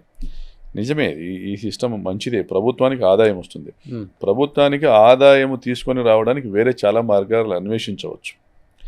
బట్ సామాన్యుడు ఆయాచితంగా ఇది సహజ వనరులు, మా ఊరి దగ్గర ఉన్నటువంటి ఇసుక మేము వాడుకోవచ్చు కదా అనేటువంటి ఫిక్స్డ్ మైండ్ సెట్లో ఉన్నవాడు అఫెండ్ అయ్యాడు. ఇప్పుడు తెలుగుదేశం ప్రభుత్వం ఉంది, బెల్ట్ షాపులు ఇచ్చేసింది, ఇబ్బడిగా బెల్ట్ షాపులు ఇచ్చేసింది. అందులోనే ప్లస్ దాదాపు 5-6 వేల లిక్కర్ షాప్స్ టెండర్లు పిలిచి ఇచ్చేశారు. సహజంగా తెలుగుదేశం పార్టీ వాళ్ళే ఈ టెండర్లు పాడుకొని ఉంటారు, లేదా ఎవరికి లాటరీ తగిలిన్నా కూడా ఈ షాపులు వీళ్ళే లాక్కొని ఉంటారు. సిండికేటే కదా అది, వీళ్ళే లాక్కొని ఉంటారు, సిండికేట్ ఏర్పడి ఉంటారు. తెలుగుదేశం పార్టీకి సంబంధించినటువంటి వాళ్ళు కనీసం ఒక 1,00,000 మంది దీని మీద ఆధారపడి బతుకుతా ఉన్నారు ఈరోజు. 1,00,000 మంది ఒక 10 పైసలు భాగం పెట్టుకున్నాను. మంచిదే కదా సార్ అది. అవును, లెట్ మీ కంప్లీట్. దాని కింద మళ్ళీ బెల్ట్ షాపులు పెట్టుకున్న వాళ్ళు కూడా ఉమ్, ఒక్కొక్క బ్రాందీ షాప్ కింద నాకు తెలిసి ఒక 30-40 బెల్ట్ షాపులు వాళ్ళు బతుకుతా ఉన్నారు. అంటే దాదాపు ఒక 2 లక్షల కుటుంబాలు తక్కువ లేకోకుండా ఈ వ్యవస్థ ద్వారా ఏదైతే వీళ్ళు బతుకుతా ఉన్నారు. కానీ జగన్ గారు లిక్కర్ పాలసీ ఏ విధంగా తెచ్చారంటే లిక్కర్ నుంచి వచ్చే ప్రతి రూపాయి కూడా ప్రభుత్వానికి రావాలి. ఉమ్, కాబట్టి గవర్నమెంట్ లిక్కర్ షాప్స్ పెడితేనే అది సాధ్యమవుతుంది. రెండోది, అక్రమ మద్యం అరికట్టాలంటే గవర్నమెంట్కి ఖచ్చితంగా దీని మీద ఒక ఐ ఉండాలి. ఉమ్, సెబ్ లాంటి వ్యవస్థ పెట్టి అక్రమ మద్యం తయారు కాకుండా ఉంటేనే అది జరుగుతుంది. సో ఈ try to regulate the system. So ఈ లిక్కర్ గవర్నమెంట్ అమ్మడము, గవర్నమెంట్ వెండర్స్ నుంచి ప్రభుత్వానికి రావడం. సో ఇక్కడ ఎందుకు ఆయన ఆలోచన విధానానికి బేస్ ఏది ఉండొచ్చు అని నేను అనుకుంటున్నానంటే, అంతకుముందు చంద్రబాబు గారు 14-19 మధ్య ఒక బార్లకు సంబంధించి అదేదో ఫీజు ఒక 6,000 కోట్లు ఎంతో వేవ్ ఆఫ్ చేశారు. దాని మీద ఏదో కేసు అయ్యింది, లిక్కర్ స్కామ్ చేశారని ఏదో వచ్చింది. ప్లస్ అక్రమ మద్యం అనేది ఎప్పుడు కూడా తెలుగుదేశం ప్రభుత్వంలో బయట రాష్ట్రాల నుంచి అక్రమ మద్యం రావడము, ఉమ్, ఆ అక్రమం అంటే బయట రాష్ట్రాల్లో తక్కువ రేటు ఉండడం వల్ల దాన్ని తీసుకొచ్చి ఏపీలోని లిక్కర్ షాప్స్ నుంచి అమ్మడము ఇటువంటివన్నీ జరిగేది. దీనివల్ల ప్రభుత్వ ఆదాయానికి గండి కొడుతున్నారనేటువంటి ఆలోచన నుంచి పుట్టినటువంటి ఆలోచన జగన్ గారిది. ఉమ్, సో ఫైనల్గా ఏమైందంటే ఆ పాలసీ కరెక్టే, కానీ కొన్ని బ్రాండ్స్ ఏవైతే చంద్రబాబు నాయుడు గారు ఆయన ప్రభుత్వంలో జీవో ద్వారా పర్మిట్ చేసినటువంటి బ్రాండ్స్ను, ఆ ప్రభుత్వంలో కూడా అమ్మినటువంటి బ్రాండ్స్ను ఈ గవర్నమెంట్ షాప్స్ ద్వారా, జగనన్న ప్రభుత్వంలో గవర్నమెంట్ షాప్స్ ద్వారా వాటిని అమ్మకాలు జరుగుతున్నప్పుడు ఉమ్, మాకు ఈ బ్రాండ్స్ వద్దు, మాకు పలానా బ్రాండ్సే కావాలనేటువంటి ఒక వివాదం వచ్చింది. దాంట్లో కొంత ప్రభుత్వానికి చెడ్డ పేరు వచ్చింది. చెడ్డ పేరు అంటే కొత్త బ్రాండ్స్ పెట్టారు, మాకు నచ్చిన మీరే బ్రాండ్ లేదు, మ్యానుఫ్యాక్చరింగ్, మాకు నచ్చిన అవి బ్రాండ్ తాగి లేదు. చాలా మంది చచ్చిపోయారు. అలా కదా, అంతే కదా. మద్యం తాగితే చస్తారు, తాగద్దండి అని బాటిల్ మీద ఉంటుంది. మద్యం తాగితే చస్తారు, బాటిల్ మీద ఉంటే పుర్రపం వేసి ఉంటుంది, చూడండి కావాలంటే. అయితే ఈ పలానా బ్రాండ్స్ ఇచ్చారు, పలానా బ్రాండ్స్ ఇవ్వలేదు అనేటువంటిది ఒక వివాదం అయితే ఉన్నింది. ఉమ్, అది అంతర్లీనంగా జగన్ గారికి ఎవరు చెప్పేవారు లేక కానీ ఆయనతో ఈ లిక్కర్ గురించి డిస్కస్ చేసేవాళ్ళు మరి ఎవరు లేకనో కానీ అది నాకు తెలిసి లాస్ట్ ఇయర్ వరకు బట్ ఇప్పుడు మీరు ఒక మాట అన్నారండి, 25 years నుంచి. మీరు ఇందాక ఒక మాట అన్నారు, చాలా మంది వచ్చారనేది. ఆ. ఇప్పుడు ఈ ప్రభుత్వంలో కూడా మేము కూడా విమర్శ చేశాం. 100 మంది 1000 మంది వాళ్ళ ధనమాన ప్రాణాలను కోల్పోతున్నారు ఈ బెల్ట్ షాపుల వల్ల. ఉమ్, ఉమ్, ధనమాన ప్రాణాలు కోల్పోతున్నారు అనేసి. Okay okay. ఏ ప్రభుత్వంలోనైనా మద్యం తాగితే పోతారు, ఉమ్, లివర్ దెబ్బతింటుంది. బట్ నాణ్యమైనటువంటి లిక్కర్ను మీరు ఇవ్వడం వల్ల లివర్ దెబ్బతిన్నదా అంటే అది స్లోగా దెబ్బతింటుంది. ఉమ్, టైమ్ ఈస్ ఏ ఫ్యాక్టర్ అంతే. మద్యం తాగితే అందుకనే మద్యం ధరలు పెంచుతాము, మద్యం జోలికి వెళ్లకుండా కరెంట్ షాక్ కొట్టేలా చేస్తాము అనేసి జగన్ గారు అన్నారు. ఓకే, ఇంప్లిమెంటేషన్లో అది మేము పాస్ అయ్యాము, ఫెయిల్ అయ్యాము, తర్వాత పబ్లిక్ ఇచ్చిన మ్యాండేట్ బట్టి మేము నిర్ణయం తీసుకోవాల్సిందే. కానీ సో ఇటువంటి కొన్ని నిర్ణయాల వల్ల, నేను ఏదో మైనింగ్ గురించో లిక్కర్ గురించో మాట్లాడేది కదా, ఇటువంటి చాలా ఉండొచ్చు. ప్రకాష్ రెడ్డి గారు 175 నియోజకవర్గాలు మిగతా ఇన్ఛార్జీలు ఓడిపోయిన తర్వాత జగన్ గారు కూర్చొని డెఫినెట్గా 1-to-1 కాకపోయినా కానీ మొత్తం ఎదురుగా ఉంటారు. కాబట్టి మనం ఓడిపోవడానికి ప్రధాన అంశాలు ఇదిగో ప్రకాష్ రెడ్డి చెప్పాడు, ఈ కొన్ని మిగతా ఏంటి అని అడిగే ప్రయత్నం ఆయన చేశారా? ఎందుకంటే మీకు ఆయనతో ఆ చనువు ఉంది కాబట్టి మీరు వెళ్ళి మాట్లాడవచ్చు, చెప్పొచ్చు, ఆయన అధికారులను పిలవచ్చు, ప్రకాష్ చెప్పింది చేయండి అని చెప్పవచ్చు. అది జరగకపోవచ్చు, లేకపోతే జరిగి ఉండవచ్చు. ఇది పక్కన పెడితే మిగతా ఎమ్మెల్యేలకి ఇంత యాక్సెస్ ఉండదు, వెళ్ళి కలిసి అంత సీన్ కూడా ఉండదు. మధ్యలో ఒక థర్డ్ పర్సన్ ఉంటారు, ఆయన వెళ్ళి చెప్పాలి, ఈయన ఆయనకి చెప్పాలి, అది ఆయనకి కన్వే అవ్వదు, ఇది జరగదు, ప్రజల్లో వ్యతిరేకత వస్తుంది, ఇది కామన్ అనేది ఒకటి ఉంది. Everybody use to meet him, regular గా కలిసేవాళ్ళు, అసెంబ్లీలోనైనా కలిసేవాళ్ళము, లేదా అపాయింట్మెంట్ తీసుకుని వెళ్ళైనా కలిసేవాళ్ళము. బట్ ఒకటి ఏంటంటే ఫైనాన్షియల్ డెఫిసిట్ ఏదైతే మనకు ఉన్నిందో, కోవిడ్ వల్ల 1,00,000 కోట్ల రూపాయల ఆదాయం నష్టపోయాం. సో ఆ గ్యాప్ పూడ్చుకునేటువంటి ప్రయత్నానికి మళ్ళీ అప్పులు తెచ్చుకున్నాం. మళ్ళీ ఈ సంక్షేమ పథకాలకు 2,74,000 కోట్లు ఖర్చు పెట్టాం మా ప్రభుత్వం చేసింది. నాడు నేడు ద్వారా ఏదైతే ఈ స్కూల్ కమిటీస్తో, అంటే పేరెంట్ కమిటీస్తో స్కూల్స్ రిజనవేషన్ అనేది జరిగింది. చాలా స్కూల్స్ను మోడర్నైజేషన్ చేయడం జరిగింది. సచివాలయాలు, ఆర్బీకేలు, ఈ వెల్నెస్ సెంటర్స్, వీటి నిర్మాణం జరిగింది. అంటే ఆయన ఒక ఐడియా పెట్టుకొని తను మళ్ళీ ఎలక్షన్కి వెళ్తే ఓడిపోతాననేటువంటి ఆలోచన ఎక్కడ లేదు ఆయనకి. మంచి చేస్తాం, ప్రజలు ఆదరిస్తారు అనేటువంటి సింగిల్ పాయింట్ ఎజెండా తెలియదు. సో ఆయన ఎక్కడ కూడా రివర్స్ టెండరింగ్ పెట్టి డబ్బులు వృధా కాకూడదు అనేటువంటి ప్రయత్నం చేశారు. పిల్లలకు స్కూల్ యూనిఫామ్స్ లేదా వాళ్ళకు స్కూల్ బ్యాగ్స్, షూస్, జగనన్న గోరుముద్ద అంటే పౌష్టికాహారం, ఇవన్నీ కూడా ఆయన దగ్గర ఉండి పర్యవేక్షించుకుంటూ ఎలా ఉండాలి, ఏమేమి ఉండాలి అనేటువంటి ఒక పేరెంట్కు ఉన్నటువంటి, తల్లిదండ్రులకు తమ పిల్లలపైన ఉన్నటువంటి బాధ్యతను ఆయన ఆ బాధ్యతతో నిర్వర్తించారు. మరి ఎక్కడ ఫెయిల్ అయింది గవర్నమెంట్? చెప్తా అంటే పబ్లిక్ రిసీవ్ చేసుకోవడంలో, ప్రజలు రిసీవ్ చేసుకోవడంలో, మీరు చిన్నపిల్లలకు ఓట్లు లేవా? గోరుముద్ద తినేటువంటి చిన్నపిల్లలకు ఓట్లు లేవు. ఇంగ్లీష్ మీడియం ఎడ్యుకేషన్ జగన్ గారు తీసుకొచ్చారు, English medium education for all అన్నారు. ఆ చిన్నపిల్లలకు ఓట్లు లేవు. వాళ్ళ అమ్మ వాళ్ళ నాన్నకున్నాయి కదండి. అమ్మఒడి తల్లి ఖాతాలోకి వచ్చింది. ఇంటికి ఒకరికి ఇచ్చారు. చంద్రబాబు నాయుడు గారు ఇంట్లో ఎంతమంది ఉంటే అంతమందికి అన్నారు, నీకు 18,000, నీకు 18,000, నీకు 15,000, నీకు 15,000, నీకు 15,000 అని చెప్పుకుంటే లేరు. అంటే మోసం చేశారు. మా పిల్లలకు మంచి చదువులు వస్తూ ఉన్నాయి. చంద్రబాబు నాయుడు ఉంటే నారాయణ చైతన్యకే పోవాల్సి వస్తుంది, జగన్మోహన్ రెడ్డి ఉంటే గవర్నమెంట్ స్కూల్స్ని ఇంగ్లీష్ మీడియం స్కూల్స్గా మార్చాడు అనేటువంటి ఆలోచన ఎలక్షన్ టైంలో వచ్చి ఉండకపోయిండొచ్చు. ఇది వచ్చింది. జనరల్గా పబ్లిక్ మైండ్ సెట్ ఏముంటుందంటే, ఈ సంవత్సరం ఇది చేసావు, నెక్స్ట్ ఏంటి ఉంటుంది. జగన్ గారు కూడా ఇన్ని మంచి చేసాం, నాకు ఓటు వేస్తారనుకున్నారు. సరే, మేము ఓటు వేసాము కాబట్టి నువ్వు సీఎం అయ్యావు, కాబట్టి మాకు ఈ పథకాలు ఇచ్చావు, నువ్వు ఇచ్చిన హామీ నిలబెట్టుకున్నావు, వెల్ అండ్ గుడ్. మళ్ళీ నువ్వు ఏ హామీ ఇస్తావో చెప్పు, నీ హామీని నమ్మి మేము ఓట్లు వేస్తాము, మాకు రైతు రుణమాఫీ చేస్తావా, డ్వాక్రా రుణమాఫీ చేస్తావా అని ప్రజలు ఎదురు చూశారు. ఫ్రీ బస్ ఇస్తావా? ఫ్రీ బస్ గురించి ఎవరు ఆలోచన చేయట్లేదు. చంద్రబాబు హామీల గురించి ఎవరు ఆలోచన చేయలేదు. మేము రాప్తాడు సిద్ధం సభలో జగన్ గారు రైతు రుణమాఫీ చేస్తారు అనేది బాగా ఎదురు చూశారు. మాతో కూడా చాలామంది యానిమేటర్లు, మహిళా నాయకురాలు అన్న ఆసరా ఏదైతే ఇచ్చారో, డ్వాక్రా రుణమాఫీ ఏదైతే ఇచ్చారో, దాన్ని మళ్ళీ ఆయన హామీ ఇస్తే మొత్తం మహిళలంతా మనకే ఈ పాస్ పుస్తకాల మీద రాజముద్ర తీసేసి జగన్ గారి ఫోటో అనేది కూడా కొంచెం అది కూడా ఇంపాక్ట్ పడింది. ఎవరు ఐఏఎస్ ల ఆలోచన అండి అది, లేకపోతే జగన్ గారి ఆలోచన? ఇప్పుడు మేము కామన్ మ్యాన్ మైండ్ సెట్ తో సలహాలు ఇవ్వగలుగుతాం, సామాన్యుడు ఏమనుకుంటాడనేసి. ఇప్పుడు అధికారులు జగన్ గారు గొప్పవాడు ఎవడు లేడు, అలా కదా అది నాకు తెలియదు. దాని విషయం ఇంటర్నల్ గా వీళ్ళు ఏం మాట్లాడారు, ఆయన ఏం విన్నాడు, బయటికి ఏం ఎక్స్పోజ్ అయింది. మీ నాయకులు కూడా అదే కదా ఆయన దగ్గరికి వెళ్ళినప్పుడు చెప్పేది, మీకన్నా గొప్పవాడు ఎవడు లేదు, మిమ్మల్ని దేవుడు అంటున్నారు ప్రజలందరూ, మీరు హ్యాపీగా రూమ్ లో కూర్చుంటే చాలు, ఉద్దేస్తారు 175 నియోజకవర్గాలలో మీరే దేవుడు, మీరే ఇట్లా చెప్పాడు కదా నాయకులు. ఆయన చెడగొట్టారనే ఒకటి బయట ప్రచారం. ఇన్ని విధాలుగా రాజశేఖర రెడ్డి గారి తర్వాత రాజశేఖర రెడ్డి గారి ఫీజు రియంబర్స్మెంట్ తీసుకొచ్చి కొన్ని లక్షల మంది ఇంజనీర్లు అయ్యి, డాక్టర్లు అయ్యి ఈరోజు ఎక్కడెక్కడో ఉద్యోగాలు చేస్తున్నారు, విదేశాల్లో ఉన్నాము అని వాళ్ళు ఎప్పుడైనా కానీ ఎక్కడైనా కలిసినా నేను ఇంజనీరింగ్ చేశానన్న రాజశేఖర రెడ్డి గారి హయాంలో ఫీజు రింబర్స్మెంట్ పొందాను, ఆ గ్రాటిట్యూడ్ చూపిస్తున్నప్పుడు రాజశేఖర రెడ్డి గారి దేవుడని అనుకుంటాం. అదేవిధంగా రాజశేఖర రెడ్డి గారు తీసుకొచ్చినటువంటి ఆరోగ్యశ్రీ వల్ల ఎంతోమంది ప్రాణాలు కాపాడుకున్న వాళ్ళు, మాకు ఆయన చనిపోయిన తర్వాత నాకు గుండె జబ్బు ఉంటే ఆపరేషన్ చేయించాడు, ఆయన చనిపోయాడు అనేసి విలపించిన వాళ్ళు ఉన్నారు. 600 మంది ఆయన చనిపోతే గుండెలు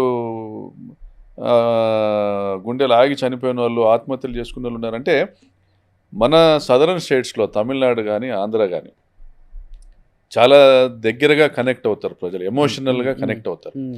రామారావు గారికి ఎమోషనల్గా కనెక్ట్ అయ్యారు, తెలంగాణ ఉద్యమం తర్వాత కేసీఆర్కి ఎమోషనల్గా కనెక్ట్ అయ్యారు. రాజశేఖర రెడ్డి గారు అన్ని సంక్షేమ పథకాలు తెచ్చినా కూడా 156 సీట్లతోనే మళ్ళీ సీఎం అయ్యారు సెకండ్ టైం. ఎక్కడ పొరపాటు జరిగిందో తెలుసుకోవడానికి వెళ్తూ ఆయన మరణించారు, చిత్తూరుకి హెలికాప్టర్లో బయలుదేరి మరణించారు. తర్వాత మేము ఎంత పెద్ద నాయకుని కోల్పోయాము అనేసి బాధతో ప్రజలు ప్రాణాలు పోగొట్టుకున్నారు. Emotionally connected to YSR. మేము ఆ ఎమోషనల్ బాండేజ్ మిస్ అయ్యామేమో. నేను బటన్ కొడతా ఇస్తున్నాను కదా పథకాలని, నా బిడ్డల్లా నేను నా పిల్లల్ని చదివిస్తూ ఉన్నాను, మా అక్క చెల్లెమ్మల్లా వారు అప్పులు కడతా ఉన్నాను, అసలు ఇల్లు లేని వాడనేవారు ఎవ్వరు ఉండకూడదు. చేయెత్తితే ఇల్లు మీకు రాలేదంటే ఎవరు చేయెత్తండి అంటే మాకు రాలేదని చెప్పేటువంటి పరిస్థితి ఉండకూడదని 30 లక్షల పట్టాలు ఇచ్చాను కదా. 20 లక్షల మందికి ఈ దేశంలో ఏ ప్రభుత్వానికి ఏ రాష్ట్రానికి రానంత విధంగా 21 లక్షల ఇల్లు తెచ్చాను కదా.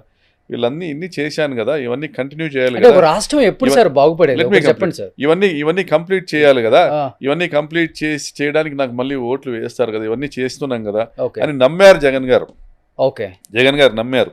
మరి ఈరోజు ఎందుకు వీళ్ళంతా ఓట్లు వేయలేదంటే చెప్పడానికి, మేము వస్తే 5 లక్షల రూపాయలతో ఇల్లు కట్టిస్తాము, 3 సెంట్లలో ఇల్లు ఇస్తాము, ఈ సెంటున్నర బాత్రూములు కూడా సరిపోవు అనేటువంటి లోకేష్, చంద్రబాబు నాయుడు, పవన్ కళ్యాణ్ వీళ్ళు ఊదరగొట్టరా?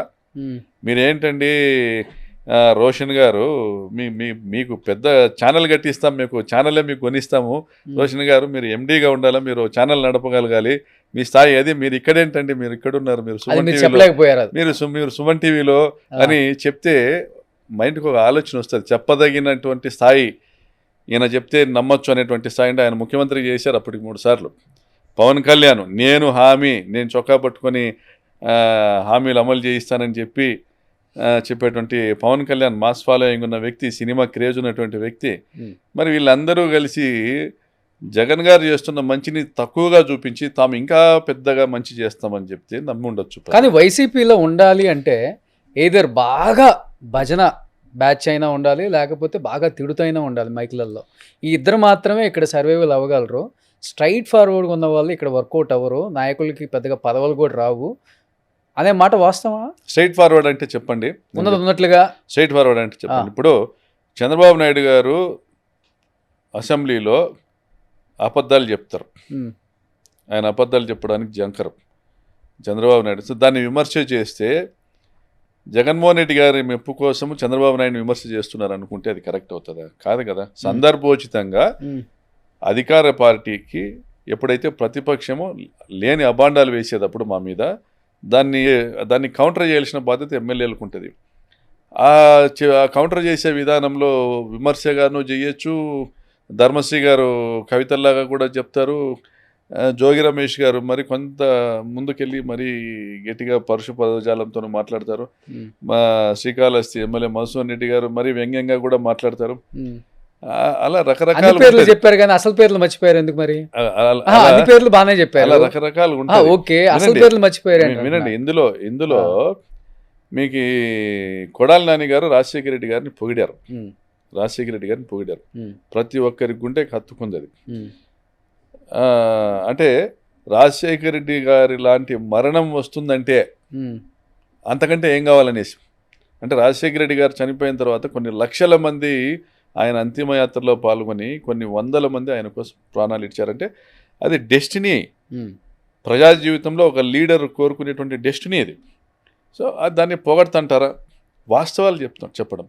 మీకు కొన్ని చోట్ల పొగిడిన వారికి జగన్ గారు దగ్గర తీసుకుంటారు, స్ట్రైట్గా మాట్లాడే వారికి ఆయన వినకపోవచ్చు అనేటువంటి విమర్శలు ప్రతిపక్షం సంబంధించి, అంటే మా అపోజిషన్ వాళ్ళు చేస్తారు, లేదా కొంత విమర్శకులు కొన్ని ఛానల్స్ వాళ్ళు చేస్తారు, కానీ ఇది అవాస్తవం. ఒకప్పుడు ఒక ప్రెస్ మీట్ పెడుతున్నారు అంటే ఒక రాజకీయ నాయకుడు, ముఖ్యంగా ఒక మంత్రి లేకపోతే ఒక ఎమ్మెల్యే, నియోజకవర్గం గురించి ఏమైనా అభివృద్ధి పనులు చేస్తున్నారేమో, లేకపోతే ఏమైనా అభివృద్ధి చేయబోతున్నారేమో, విందాం కదా చూద్దాం కదా అనుకునే రోజుల నుంచి ఇప్పుడు ప్రెస్ మీట్ పెడుతున్నారంటే ఒరే తురేని ఒక 100 సార్లు, వాడు వీడని ఒక 100 సార్లు, అది ఇదని ఒక 100 సార్లు, క్యారెక్టర్ గురించి మాట్లాడటం, పిల్లల గురించి మాట్లాడటం, పిల్లల గురించి, మొగుళ్ళ గురించి, ఎంత దారుణాతి దారుణమైన ప్రెస్ మీట్లు వినాల్సి వస్తుంది మనం ఇప్పుడు టీవీ పెడితే అనే స్థాయికి తీసుకొచ్చేసింది రాజకీయ పార్టీలన్నీ కూడా. ఇప్పుడు మీరు కూడా తొడగొడతారు, మీసం తిప్పుతారు. ఎప్పుడు తొడగొట్టలేదండి. పరిటాల శ్రీరాముని అరే తురే అని ప్రేమగా అంటారు, లేకపోతే మరి రాయలసీమలో ఆ స్ట్రాంగ్ వార్నింగ్ కోసం అంటారు. అంటే చెప్పనివ్వండి, ఇప్పుడు మేము ఎప్పుడు అలా లిమిట్స్ దాటి వెళ్ళింది లేదు. వెళ్ళాల్సిన సందర్భాలు 1-2 సందర్భాల్లో ఎలాగుంటుందంటే, ఒక బార్డర్ అవతల వాళ్ళు క్రాస్ అయినప్పుడు మనం కూడా అవ్వాలి, ఒక లిమిట్ క్రాస్ అయినప్పుడు అంటే హై హ్యాండెడ్గా బిహేవ్ చేసినప్పుడు, మేము చాలా తోపులు తురుములు అని వాళ్ళు బిహేవ్ చేస్తూ మమ్మల్ని కానీ మా పార్టీని కానీ మా నాయకుని కానీ తక్కువ చేసి మాట్లాడినప్పుడు తప్పనిసరిగా అవ్వాల్సిందే. మేమేం గాంధీలు కాదు, మేము ప్రజాస్వామ్య పరిరక్షకులు మాత్రమే. We are the guardians of the society under the leadership of Jaganmohan Reddy. But we are not slaves for anyone, we are not cowards either. మా గ్రామీణ ప్రాంతంలో, రాయలసీమ ప్రాంతంలో అవతల వాడు నోటికి వచ్చినట్లు మాట్లాడినాడు, మా లీడర్ గమ్మున ఉన్నాడంటే మా లీడర్ చేతగానోడు అంటారు. కానీ సందర్భోచితంగా ఎప్పుడు ఎలా మాట్లాడాలో అదనేది మా విజ్ఞతకు సంబంధించిన విషయం. ఎప్పుడు మాట్లాడాలి, సరే మాట్లాడితే మాట్లాడుకొనిలే, వాడు మాట్లాడితే ఏమవుతుంది, వాడు మాట్లాడినంత మాత్రాన మనం తక్కువ వాళ్ళం అవుతామా అని అనుకొని తుడుచుకొని కూడా పోవచ్చు. లేదు వాడెంత వాడి బతుకెంత అని మాట్లాడచ్చు. ఇది ఆ రోజు ఉన్నటువంటి పరిస్థితులను బట్టి ఆయా ప్రాంతాలకు సంబంధించినటువంటి స్థితిగతులను బట్టి మాట్లాడడం జరుగుతుంటుంది. ప్రత్యర్థి ఉన్నారు తప్ప ఇప్పుడు మీ ప్రతి ఒక్క ఎమ్మెల్యేను అదే పనిగా అరే తూరే అనడము, లేదా ఇంకో రకంగా మాట్లాడడము, దాని ఏదో వైల్డ్గా రియాక్ట్ అయినట్టు మాట్లాడడము, లేదా సోషల్ మీడియాలో ఎక్స్పోజర్ కోసం మాట్లాడడం అనేది జరగదు. Okay, it is not our cup of tea. Okay, ఇప్పుడు మీ ప్రత్యర్థి ఉన్నారు సునీత గారు, ఇప్పుడు డెవలప్మెంట్ చేసి చూపించు మగోడు అయితే అని ఒక స్టేట్మెంట్ ఇచ్చారు. భూ కబ్జాలు తప్ప నీకేం తెలుసు అని చెప్పారు. అది మరి మీరు ప్రెస్ మీట్ పెట్టినప్పుడు అదే తొడగొట్టి అదే మేసం తిప్పకుండా అభివృద్ధి పనుల మీద అభివృద్ధి లెక్కల మీద ప్రెస్ మీట్ మీరు చెప్పొచ్చు కదా, నేను చేసింది ఇది, ఇదిగో ఇదే అభివృద్ధి పనులు, ఇంత ఖర్చు పెట్టాను. వినండి, నేను ఇందాక చెప్పింది అదే. నేను ఇంతకు ముందు కూడా భూ కబ్జాల గురించి చెప్పాను. నాకు తెలియందే భూ కబ్జాలు. I hate to see at someone else's property. ఇంకొక ఆస్తి గురించి నేను కనీసం కళ్ళెత్తి చూడాలన్నా కూడా I don't like to see someone else shit. అర్థమైందా? నాకు నచ్చదు. ఎందుకంటే నేను కష్టపడి పైకి వచ్చిన, నేను సంపాదించిన కోట్లను ప్రజలకు పెట్టి వీడు మావాడు అని వాళ్ళు అనుకునేలా వాళ్ళందరూ నా వెనకాల ఉంటే నేను రాజకీయంలోకి వచ్చాను. ఇంకొకరు ఆస్తుల కోసం చూడాలా, అర్రులు చాయాలనేటువంటి దీనమైన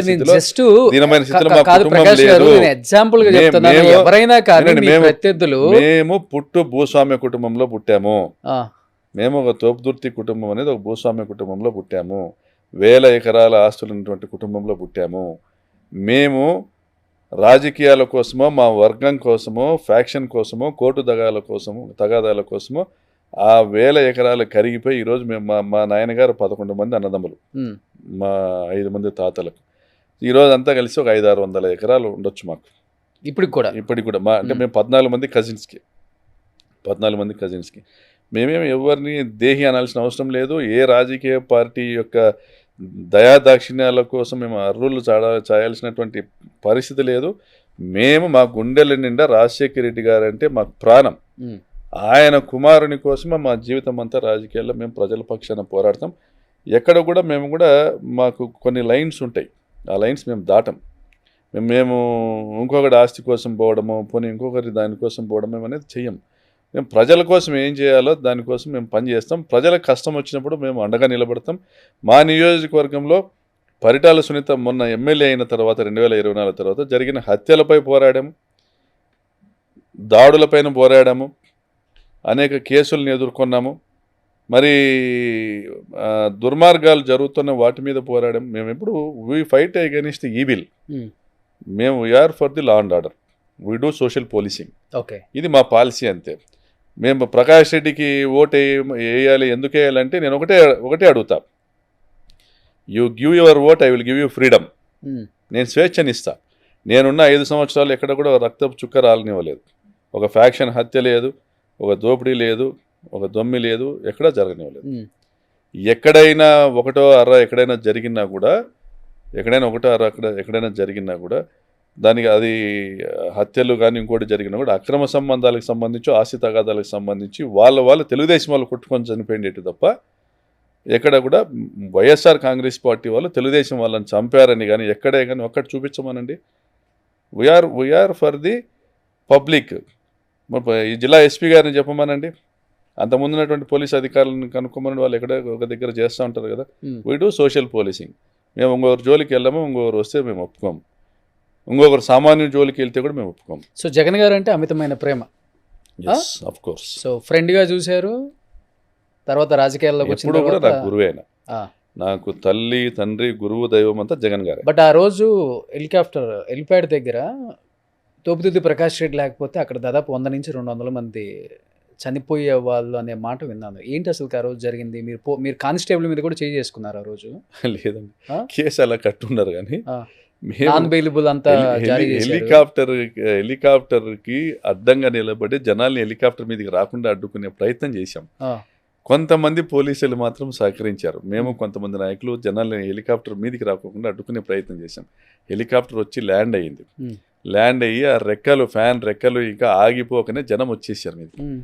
ఎక్కడైనా వెనకాల ఒక చిన్న ఫ్యాన్ ఉంటుంది వర్టికల్ది పైంది హారిజాంటల్, ఆ ఫ్యాన్కి చేయి తగిలినా ఏమి దాని ఆ ఫ్యాన్ పక్కనే నిలబడేసి ఎవరిని హెలికాప్టర్ వద్దకు రాకుండా అడ్డుకునే ప్రయత్నం నేను చాలామంది మా పార్టీ నాయకులు అడ్డుకునే ప్రయత్నం చేశాం. మీకు ఆ ప్రమాదం అయితే జరిగి ఉండేది. తప్పు పోలీసులది. 1200 మంది పోలీసుల్ని బందోబస్తు ఇచ్చారు. ఎక్కడ పెట్టారు?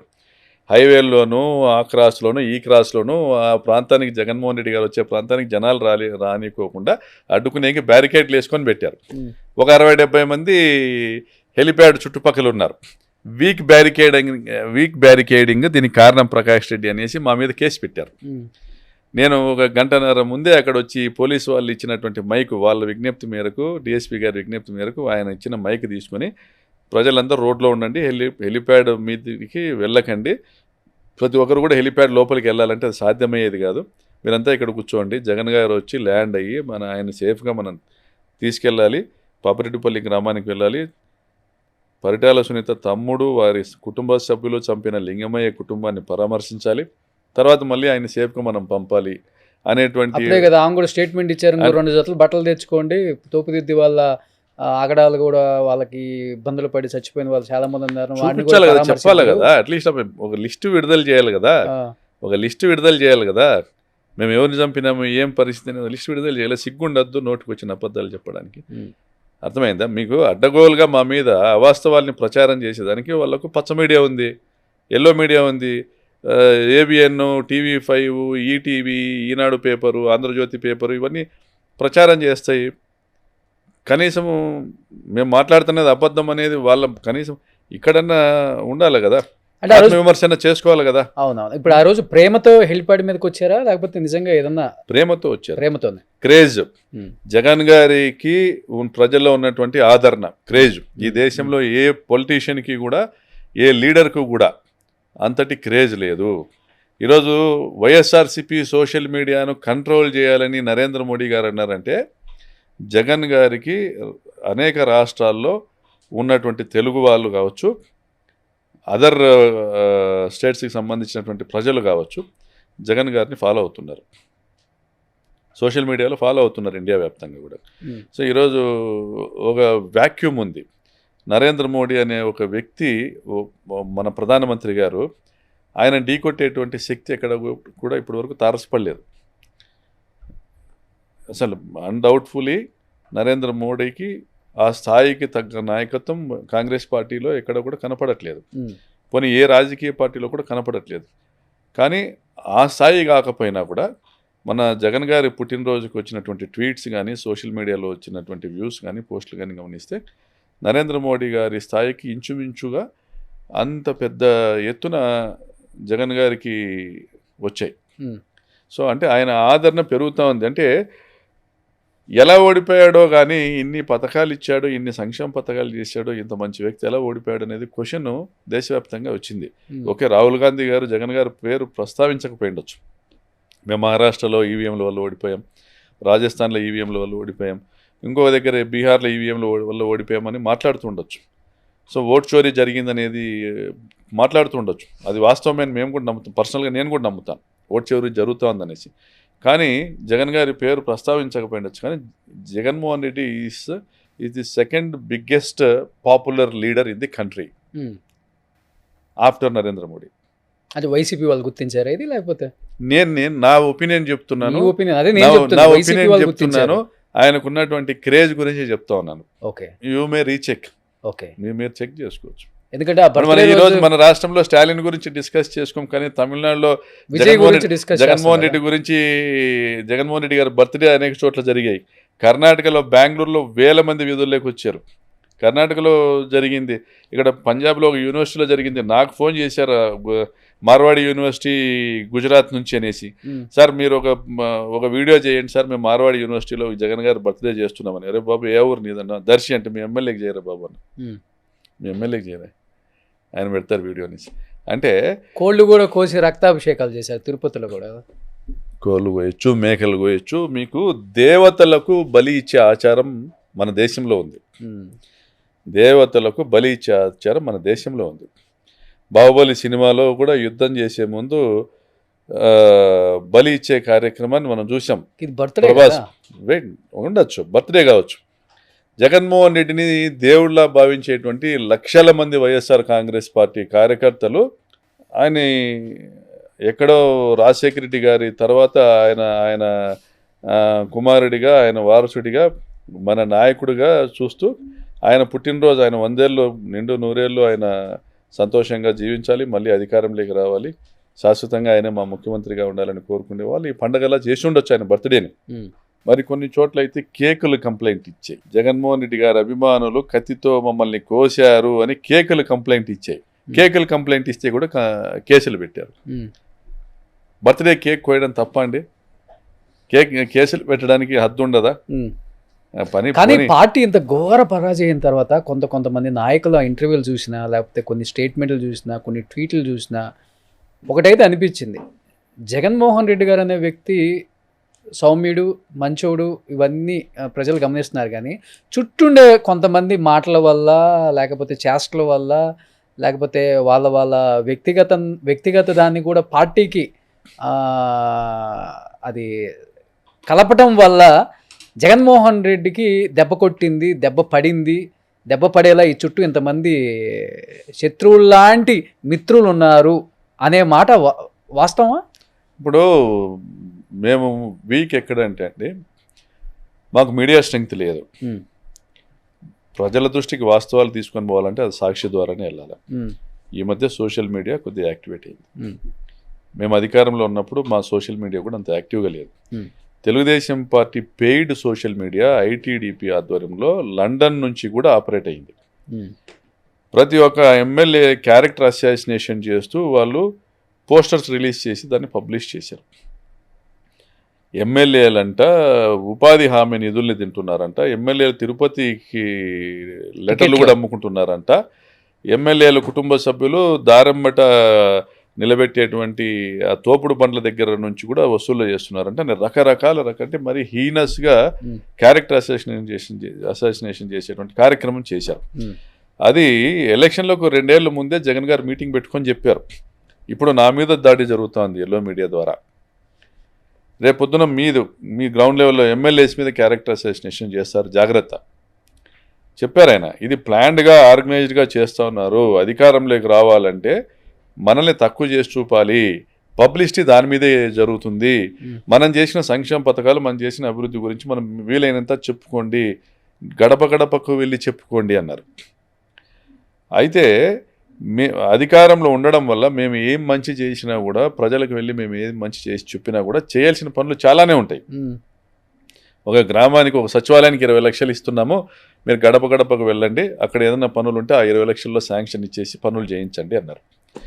2 కోట్ల అవసరమైనటువంటి ఒక పంచాయతీలో మేము వచ్చి ఒక 20 లక్షల రూపాయలు పనులు చేసి పెడితే ఎమ్మెల్యే స్వయంగా వచ్చి ఇల్లు తిరిగి వీధి తిరిగి అడిగాడబ్బా సార్, ఇక్కడ హైటెన్షన్ లైన్ ఉంది మార్చాలి, ఇక్కడ పవర్ లైన్ ఉంది మార్చాలి, అక్కడ ఏదో గుడికి అడిగారు, ఇక్కడ డ్రైనేజీలు చూడండి ఎలా మురిగున్నాయి, డ్రైనేజ్ లైన్ అన్నారు, ఇక్కడ డ్రింకింగ్ వాటర్ లేదన్నారు.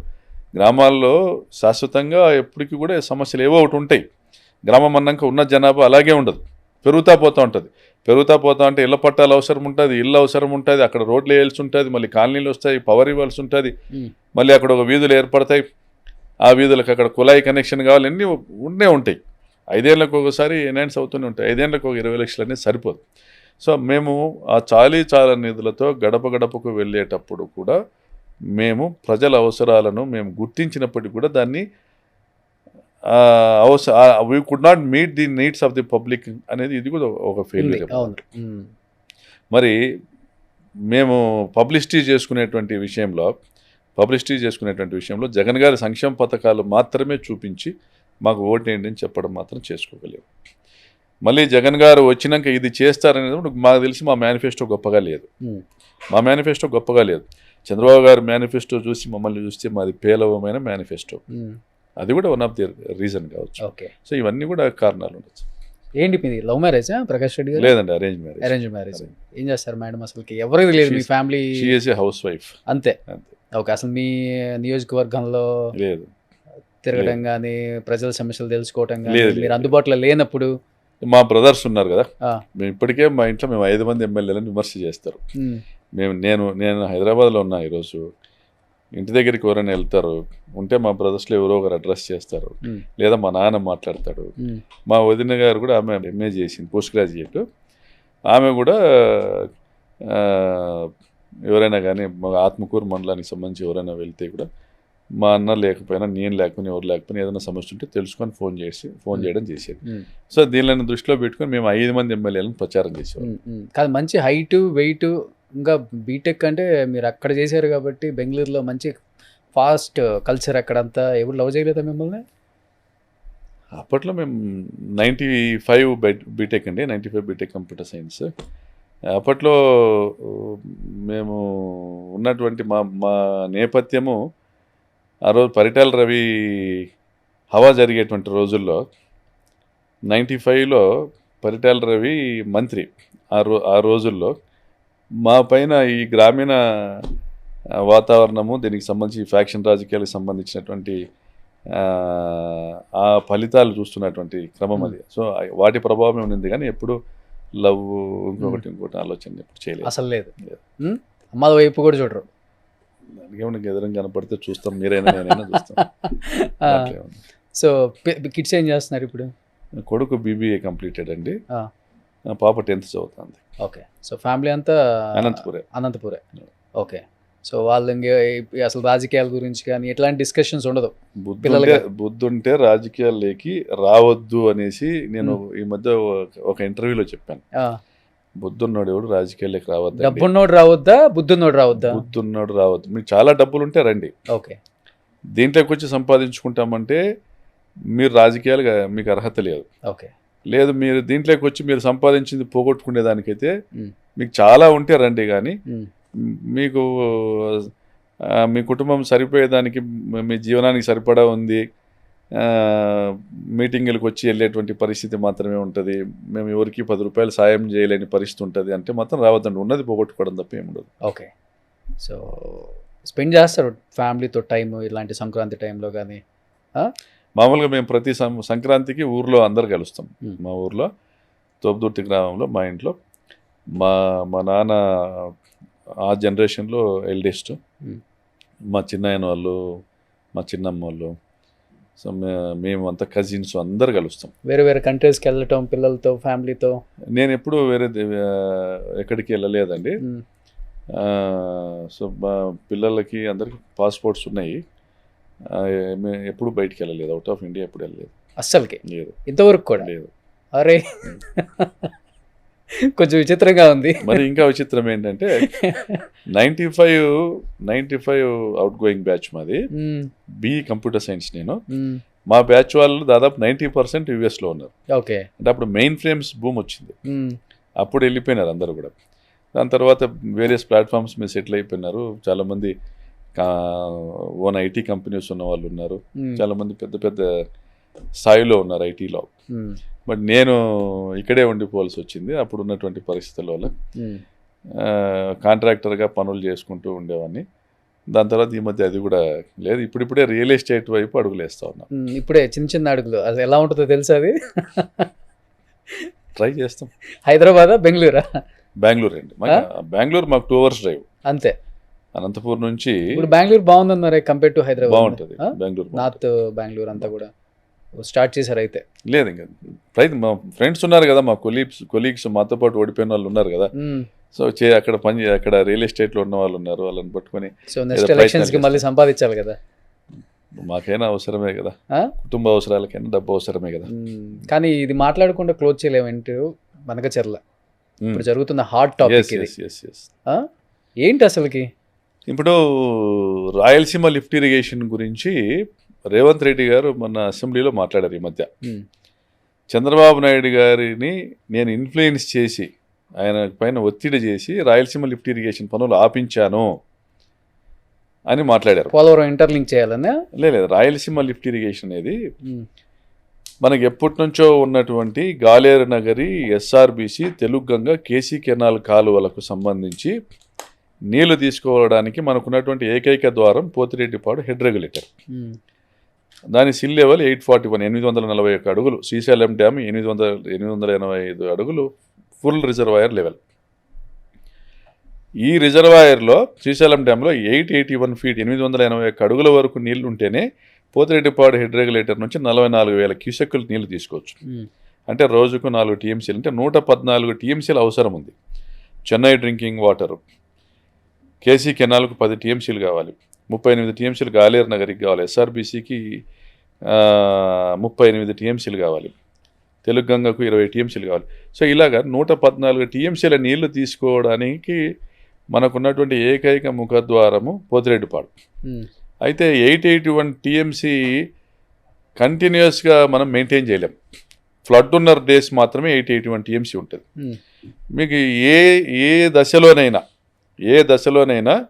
తెలంగాణ సంబంధించి శ్రీశైలం ఎడమగట్టు పైన ఉన్నటువంటి పవర్ జనరేషన్ ప్లాంట్ను వినియోగించవచ్చు, దానికి నీళ్లను వినియోగించవచ్చు, నీళ్లను దానికోసం కిందికి విడుదల చేయొచ్చు అనేది ఉంది. ఏ దశలోనైనా ప్రకాశం బ్యారేజ్కి, నాగార్జున సాగర్ డ్యామ్కి నీళ్ళు విడుదల చేయొచ్చు అని ఉంది. ఈ నీళ్లు ఈ స్టేజ్కి వస్తేనే విడుదల చేయాలా, ఈ స్టేజ్కి వస్తే విడుదల చేయాలని దానికి ఏం లిమిటేషన్స్ లేవు. ఓకే, అంటే for the needs of Prakasam barrage and Nagarjuna Sagar project and for power generation for Telangana, water can be released downwards. అదే రాయలసీమకు సంబంధించినటువంటి పోతిరెడ్డిపాడు హెడ్ రెగ్యులేటర్కి సంబంధించి 854 అడుగులకు వచ్చినప్పుడే నీళ్లు విడుదల చేయడం జరుగుతూ ఉంది. అవును. మరి దానివల్ల ఒక 5,000 నుంచి 15,000 క్యూసెక్కుల నీళ్లు మాత్రమే రిలీజ్ చేసుకునేటువంటి పరిస్థితి ఉంటుంది. అంటే రోజుకు ఒక టీఎంసీ యావరేజ్గా నీళ్లు తీసుకునేటువంటి పరిస్థితి ఉంటుంది. ఇప్పుడున్నటువంటి పరిస్థితుల్లో ఆల్మట్టి ఎత్తు పెంచడం వల్ల కర్ణాటక కృష్ణానది మీద ఎక్కువ లిఫ్ట్ ఇరిగేషన్ స్కీమ్స్ తీసుకొని రావడం వల్ల కృష్ణా నీళ్ళు ఆల్మట్టి దాటి వచ్చేది చాలా గగనం. మరి హెవీ రెయిన్స్ పైన మహారాష్ట్ర, కర్ణాటకలో హెవీ ఫ్లడ్స్ వచ్చినప్పుడు మాత్రమే మనకు నీళ్ళు కిందికి శ్రీశైలం డ్యాంలోకి వస్తాయి. మరోవైపు శ్రీశైలం డ్యాము 300 టీఎంసీల నుంచి దాని కెపాసిటీ 200 టీఎంసీలు, యాక్చువల్గా చెప్పాలంటే 185 టీఎంసీకి పడిపోయింది. మరోవైపు తుంగభద్ర డ్యాము కూడా, తుంగభద్ర నది నీళ్ళు కూడా వచ్చి కృష్ణానదిలో కలుస్తాయి. తుంగభద్ర డ్యాంలో కూడా 200 టీఎంసీల కెపాసిటీ నుంచి యాక్చువల్ కెపాసిటీ ఇప్పుడు 100 టీఎంసీలు పడిపోయిందంటే we're losing almost 215 TMC. We're losing that downstream states, Andhra Telangana ప్రాంతాలు 215 టీఎంసీల నీళ్లు కోల్పోతా ఉన్నాం. మరి ఇటువంటి పరిస్థితుల్లో మనకున్నటువంటి ఏకైక మార్గం ఏంటంటే, ఇప్పుడు నీళ్లు కిందికి మన ప్రకాశం బ్యారేజ్కి వచ్చేది మానేరు రివర్ నుంచి వస్తే పులిచింతలకు వచ్చి అక్కడ నుంచి వచ్చేటువంటి పరిస్థితి ఉంది. అదేవిధంగా పోలవరం రైట్ కెనాల్ నుంచి నీళ్లు తీసుకొచ్చి ఇచ్చేటువంటి పరిస్థితి ఉంది. కానీ శ్రీశైలం డ్యామ్కి నీళ్ళు రావాలంటే ఇప్పుడు తుంగభద్రకు సంబంధించిన ఫ్లడ్ వాటరే రావాలి. అవును. తుంగభద్ర నుంచి శ్రీశైలం డ్యామ్ కంటే కృష్ణానదికి మనం కలపాల్సిన నీళ్ళు 32 టీఎంసీలు మాత్రమే. అంటే ఆ పైన వచ్చేటువంటి ఫ్లడ్ మీద పై ప్రాంతాలకు, అంటే అనంతపురం, కర్నూలు జిల్లాల్లో మనం ప్రాజెక్టులు నిర్మించుకోవచ్చు, గుండ్రేవాళ్ళు నిర్మించుకోవచ్చు, అదేవిధంగా సిద్ధేశ్వరం అలుగు నిర్మించుకోవచ్చు, అదేవిధంగా తుంగభద్ర సమాంతర కాలువను తీసుకొని వచ్చి అడిషనల్ వాటర్ తీసుకోవచ్చు. సో ఇన్ని అవకాశాలు ఉన్నా కూడా ఇవేమి మనం చేపట్టట్లే. ఏ ప్రభుత్వం కూడా వీటి మీద దృష్టి పెట్టట్లేదు. మరి ఒకవైపు తెలంగాణ వాళ్ళు ప్రాజెక్టుల మీద ప్రాజెక్టులు చేసుకుంటూ వెళ్తూ ఉన్నారు. పాలమూరు రంగారెడ్డి ద్వారా రోజు 2 టీఎంసీలు పంప్ చేస్తూ ఉన్నారు. అదేవిధంగా దిండి ద్వారా ఒక 1/2 టీఎంసీ, పాలమూరు రంగారెడ్డి ద్వారా 1.5 టీఎంసీ, రోజు 2 టీఎంసీలు పంప్ చేస్తూ ఉన్నారు. కల్వకుర్తి, జూరాల, రాజోలి ఇవన్నీ కూడా శ్రీశైలం డ్యామ్లోకి నీళ్ళు రాకనే కూడా అక్కడ లిఫ్ట్ ఇరిగేషన్ స్కీమ్ ద్వారా నీళ్ళు తీసుకెళ్తా ఉన్నారు. మరి పవర్ జనరేషన్తో కలిపి రోజుకి 8 టీఎంసీలు వెళ్ళిపోతూ ఉన్నాయి, డ్యామ్లో నిలబడట్లేదు. ఇన్ఫ్లో ఎంత ఉంటే దానికంటే అవుట్ఫ్లో ఎక్కువ ఉంటా ఉంది. మరి మరీ ఫ్లడ్ ఎక్కువ, అదనంగా ఫ్లడ్ వచ్చినప్పుడే మనం 881 లెవెల్ మెయింటైన్ చేయగలుగుతున్నాం. 100 టీఎంసీ నీళ్ళు తీసుకోగలిగిన 3 సంవత్సరాలు జగన్ గారి హయాంలో, 20, 21, 22 సంవత్సరాల్లో. గత 15 సంవత్సరాల్లో చూస్తే ఈ 3 సంవత్సరాలు మాత్రమే మనము సర్ప్లస్ వాటర్ వచ్చి సముద్రంలోకి 500-600 టీఎంసీలు విడుదల చేసేటువంటి పరిస్థితి వస్తే మాత్రమే 100 టీఎంసీలు రాయలసీమకు వస్తున్నాయి. మరి ఇటువంటి పరిస్థితుల్లో ఏ లెవెల్లో ఉన్నాము, పోతిరెడ్డిపాడు వరకు నీళ్లు రానక్కర్లే, 798 నుంచి 777 నుంచి కూడా తెలంగాణ స్కీమ్స్ ఉన్నాయి. సో 800 అడుగుల నుంచి నీళ్లు తోడుకునేదానికి మనకు రావాల్సిన హక్కుగా ఉన్న 111 టీఎంసీలకు నీళ్లు తోడుకునేదానికి ఒక ప్రాజెక్ట్ కావాలని రాయలసీమ లిఫ్ట్ ఇరిగేషన్ ప్రాజెక్ట్ను డిజైన్ చేసి జగన్ గారు నిర్మాణాన్ని చేపట్టారు. 900 కోట్ల పైన ఖర్చు పెట్టారు. సో ఎన్జీటీ నుంచి అబ్జెక్షన్స్ వస్తాయి. తెలుగుదేశం పార్టీకి సంబంధించి తెలంగాణకు సంబంధించిన వాళ్ళు ఎన్జీటీకి అప్పీల్కి వెళ్ళారు. అక్కడ నుంచి అబ్జెక్షన్స్ వచ్చాయి. తర్వాత గత ప్రభుత్వంలో డ్రింకింగ్ వాటర్ నీడ్స్నైనా పరిగణలోకి తీసుకోండి, దీన్ని పర్మిట్ చేయండి అని కూడా మన లేఖలు రాయడం జరిగింది. కానీ అవి ఏమీ మెటీరియలైజ్ కాలేదు. ఎలక్షన్స్ వచ్చాయి. చంద్రబాబు గారు వచ్చిన తర్వాత 3 సార్లు ఎన్జీటీ మీటింగ్కి అటెండ్ అవ్వాల్సిన పరిస్థితిలో ఉన్నా కూడా మన అధికారులు వెళ్ళి మన వాదనలు వినిపించాలి. అంటే we are least bothered, AP government least bothered about Rayalaseema lift irrigation అనేది తేటతెల్లమవుతోంది. మరి ఇటువంటి పరిస్థితుల్లో నేనే ఆపించాను చంద్రబాబు గారికి చెప్పి అని రేవంత్ రెడ్డి గారు మాట్లాడితే ఎంతటి ద్రోహం చేస్తూ ఉన్నారు. రాయలసీమ ప్రాంతానికి నెల్లూరు జిల్లాలకు సంబంధించినటువంటి పోతిరెడ్డిపాడు ముఖద్వారం నుంచి సోమశిలకు నీళ్ళు వెళ్ళాలా, కండలేరుకి నీళ్ళు వెళ్ళాలా, రాయలసీమ ప్రాంతంలో ఉన్నటువంటి ప్రతి ఒక్క రిజర్వాయర్కి నీళ్ళు వెళ్ళాలా, మరి చిత్తూరు రాయచోటి ప్రాంతాలకు నీళ్ళు ఇచ్చేటువంటి గాలేరు నగరి హంద్రిని వాళ్ళ లింక్ స్కీమ్కి నీళ్ళు వెళ్ళాలా, మరి ఎంటైర్ ఒక 5 జిల్లాలకు సంబంధించిన తాగునీటి సాగునీటి అవసరాలకు, చెన్నై తాగునీటి అవసరాలను ఇవన్నీ కూడా దృష్టిలో పెట్టుకుని ఇవన్నీ కూడా తెలిసి మాట్లాడతారా, తెలియక మాట్లాడతారా? 22 టీఎంసీలే కదా రాయలసీమ లిఫ్ట్ ఇరిగేషన్ వల్ల వచ్చేది అని చంద్రబాబు గారు, మీకు ఎన్ని టీఎంసీలు నీళ్లు వాడతాం మనము అనేది ఆయనకు తెలియదా? మరి తెలంగాణ వాదిలా మాట్లాడుతూ ఉన్నాడు చంద్రబాబు నాయుడు. మరి మనకున్న ఆయన పేరు ఏం పేరు? రామానాయుడు, నిమ్మల రామానాయుడు. మరి ఆయనకి ఏమైనా ఇంగిత జ్ఞానం ఉందా, పరిజ్ఞానం ఉందా లేదా? మేము నీళ్ళే తాగుతాం బాబు, మీరు విసర్జించేటువంటి మూత్రం తాగము రామానాయుడు గారు, మేము కూడా నీళ్ళే తాగుతాం రాయలసీమ వాసులు, నెల్లూరు వాసులు కూడా. కనీసం ఆ ఇంగిత జ్ఞానం కూడా లేకుండా ఇది రాయలసీమ లిఫ్ట్ ఇరిగేషన్ స్కీమ్ ఒక వేస్ట్ ప్రాజెక్ట్ అంటాడు. ఇంకా ముందుకు పోయి ఏమంటాడు ఆయన, మేము గోదావరి నీళ్లు తీసుకొచ్చేసి రాయలసీమకి ఇస్తాము, బొల్లాపల్లిలో ఒక 170-180 టీఎంసీల రిజర్వాయర్ కడతాము, అందులో నీళ్లు స్టోరేజ్ చేసి రాయలసీమకి ఇస్తామంటే ఎప్పుడు కడతావు? ఏం చేస్తావు? ఎప్పుడు కడతావు? నీకు 1,00,000 కోట్లతో ఈరోజు అంచనాలతో మొదలు పెడితే మన దగ్గర ఫండ్స్ ఉన్నాయా? అమరావతికే సరిపోవట్లేదే. మరి ఎప్పుడు కడతావు? మరో 25 సంవత్సరాలు పడుతుంది నీకు నువ్వు చెప్తున్న ఈ కాకమ్మ కథలు నిజంగా రియలైజ్ కావడానికి, ప్రాజెక్టులు నిర్మాణం పూర్తి కావడానికి, నీళ్లు రావడానికి. మరి 25 సంవత్సరాల పాటు మేము ఏం తాగాలి? చంద్రబాబు నాయుడు గారి, నిమ్మల రామానాయుడు గారి మూత్రం తాగాలన్న రాయలసీమ ప్రజలు? నేను ప్రశ్నిస్తాను మీ ద్వారా. అంటే ఇంత రేషనలిజం పనికిరాదని నేను హెచ్చరిస్తా ఉన్నా. మరి తెలంగాణలో తన ప్రభ సన్నగిల్లుతా ఉందనుకున్నాడో ఏమో రేవంత్ రెడ్డి, ఇదొక ఇష్యూని తీసుకొని ఆయన తన ఉనికి కాపాడుకునే ప్రయత్నం చేశాడో కానీ, మరి ఈయన దోపిడీతనాన్ని, చంద్రబాబు యొక్క కుట్రను, రాయలసీమ వ్యతిరేకవాదాన్ని, రైతు వ్యతిరేకవాదాన్ని అయితే ఇది వెలుగులోకి తీసుకొచ్చింది. మరి మీరు చెప్తున్నటువంటి పోలవరము బనకచర్ల అంటే గోదావరి నీళ్లను బనకచర్ల హెడ్ రెగ్యులేటర్ కనెక్ట్ చేసేటువంటి స్కీమ్ అది మా ప్రభుత్వంలో మేము డిజైన్ చేసిన స్కీమ్ ఏది? మా ప్రభుత్వంలో డిపిఆర్ చేశారు వ్యాప్కోస్ కంపెనీ, గవర్నమెంట్ ఆఫ్ ఇండియాకి సంబంధించిన పిఎస్యు వాళ్ళు డిజైన్ చేసినటువంటి స్కీమ్ అది. డిపిఆర్ అప్పుడే తయారయ్యింది. బట్ అది అడిషనల్ వాటర్ రిక్వైర్మెంట్ కోసం మాత్రమే. ఎప్పుడైతే నాగార్జున సాగర్ కుడి కాలువకు కనెక్ట్ చేస్తూ పోలవరం కుడి కాలువను వైకుంఠపురం బ్యారేజ్లో నీళ్లు వేసి అక్కడ నుంచి లిఫ్ట్ ఇరిగేషన్ ద్వారా నాగార్జున సాగర్ కుడి కాలువకు లిఫ్ట్ చేసి వాటి అవసరాలు తీర్చి అక్కడ నుంచి వెలుగొండ సాగర్ రిజర్వాయర్లోకి లిఫ్ట్ చేసి అక్కడ నుంచి నల్లమల ఫారెస్ట్లో టనల్స్ ద్వారా బనకచర్ల రెగ్యులేటర్ కనెక్ట్ చేసేటువంటి స్కీమ్ అది. మేము డిజైన్ చేసిన స్కీమ్ అది, మీది కాదు. కానీ చంద్రబాబు నాయుడు గారు పవర్ పాయింట్ ప్రజెంటేషన్ దాని క్రెడిట్ కూడా తీసుకోవాలని చూస్తాడు. సిగ్గు ఉన్న వ్యక్తి కాదు, అతని పరిజ్ఞానం ఉన్న వ్యక్తి కాదు, ఇరిగేషన్ మీద ఏమాత్రం పరిజ్ఞానం ఉన్న వ్యక్తి కాదు, ఇరిగేషన్ ప్రాజెక్ట్స్కి పెట్టే డబ్బు వ్యర్థమని భావించేటువంటి వ్యక్తి, ఒక రియల్ ఎస్టేట్ చేస్తేనే డబ్బులు వస్తాయని భావించేటువంటి వ్యక్తి. ఈ దేశంలో 150 కోట్ల జనాభాలో 100 కోట్ల జనాభా వ్యవసాయం పైన ఆధారపడి ఉంది. మరి మన రాష్ట్రంలో, ఆంధ్రప్రదేశ్ రాష్ట్రంలో దాదాపుగా 7 కోట్ల జనాభాలో కనీసం 5 కోట్ల మంది వ్యవసాయం పైన ఆధారపడి ఉన్నారు. 5 కోట్ల మంది ప్రజల అవసరాలను కూడా గుర్తించలేని దౌర్భాగ్యమైన స్థితిలో ఒక మేనియాలో ఉన్నాడు ఆయన. ఒక భ్రమలో ఇల్యూషన్లో బతుకుతా ఉన్నాడు చంద్రబాబు నాయుడు గారు. అనుకుంటున్నారా 2029లో మళ్ళీ పుంజుకుంటుంది వైసీపీ? 2029 వరకు కూడా అక్కర్లేదండి. ఈరోజు ఏ గ్రామానికి వెళ్ళైనా మీరు గమనించండి. మేము తప్పు చేశాము, పొరపాటు చేశాము, పొరపాటున చంద్రబాబు హామీలు నమ్మాము, జగన్ గారికి ఓటేయలేదు అని బాధపడేవాళ్ళు. మేము ఓట్లు వేసాం, మా ఓట్లు ఎక్కడికి వెళ్ళాయి, మేమంతా జగన్ అన్నని గెలిపించాలని ఓట్లు వేసాం, మా ఓట్లు ఎక్కడికి వెళ్ళాయని మాట్లాడేవాళ్ళు. ఉపాధి హామీ పనుల్లో 100 మంది 150 మంది పనుల్లో పొద్దున్నే 6ంటికి వెళ్ళి 10ంటికో 11ంటికో బయటకు వస్తారు. అక్కడ పోయి మాట్లాడండి, ఇంటర్వ్యూ చేయండి ఒకసారి, మేమంతా జగన్ గారికి వేసామంటారు. మరి ఈరోజు రాష్ట్రంలో జగన్మోహన్ రెడ్డి గారు ఎక్కడికి వెళ్ళినా ఎందుకు వేల మంది స్వచ్ఛందంగా వస్తూ ఉన్నారు?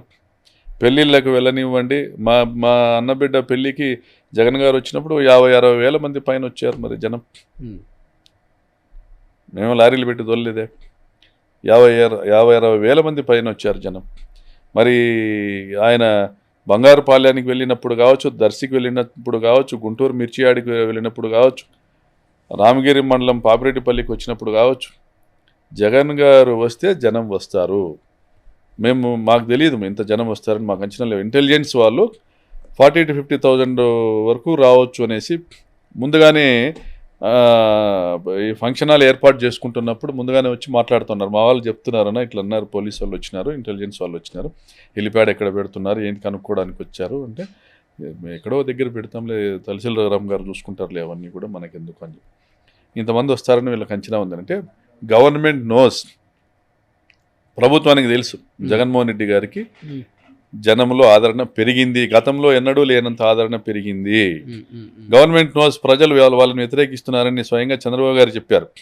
మనం ఏం పని చేస్తున్నా, మీరు ఏం చేసినా, ఎంత కష్టపడినా ప్రజలు మనల్ని నమ్మట్లేదు, ప్రజలకు మనం చేసే పని నచ్చట్లేదని స్వయంగా చంద్రబాబు గారు చెప్పారు వాళ్ళ రివ్యూలో.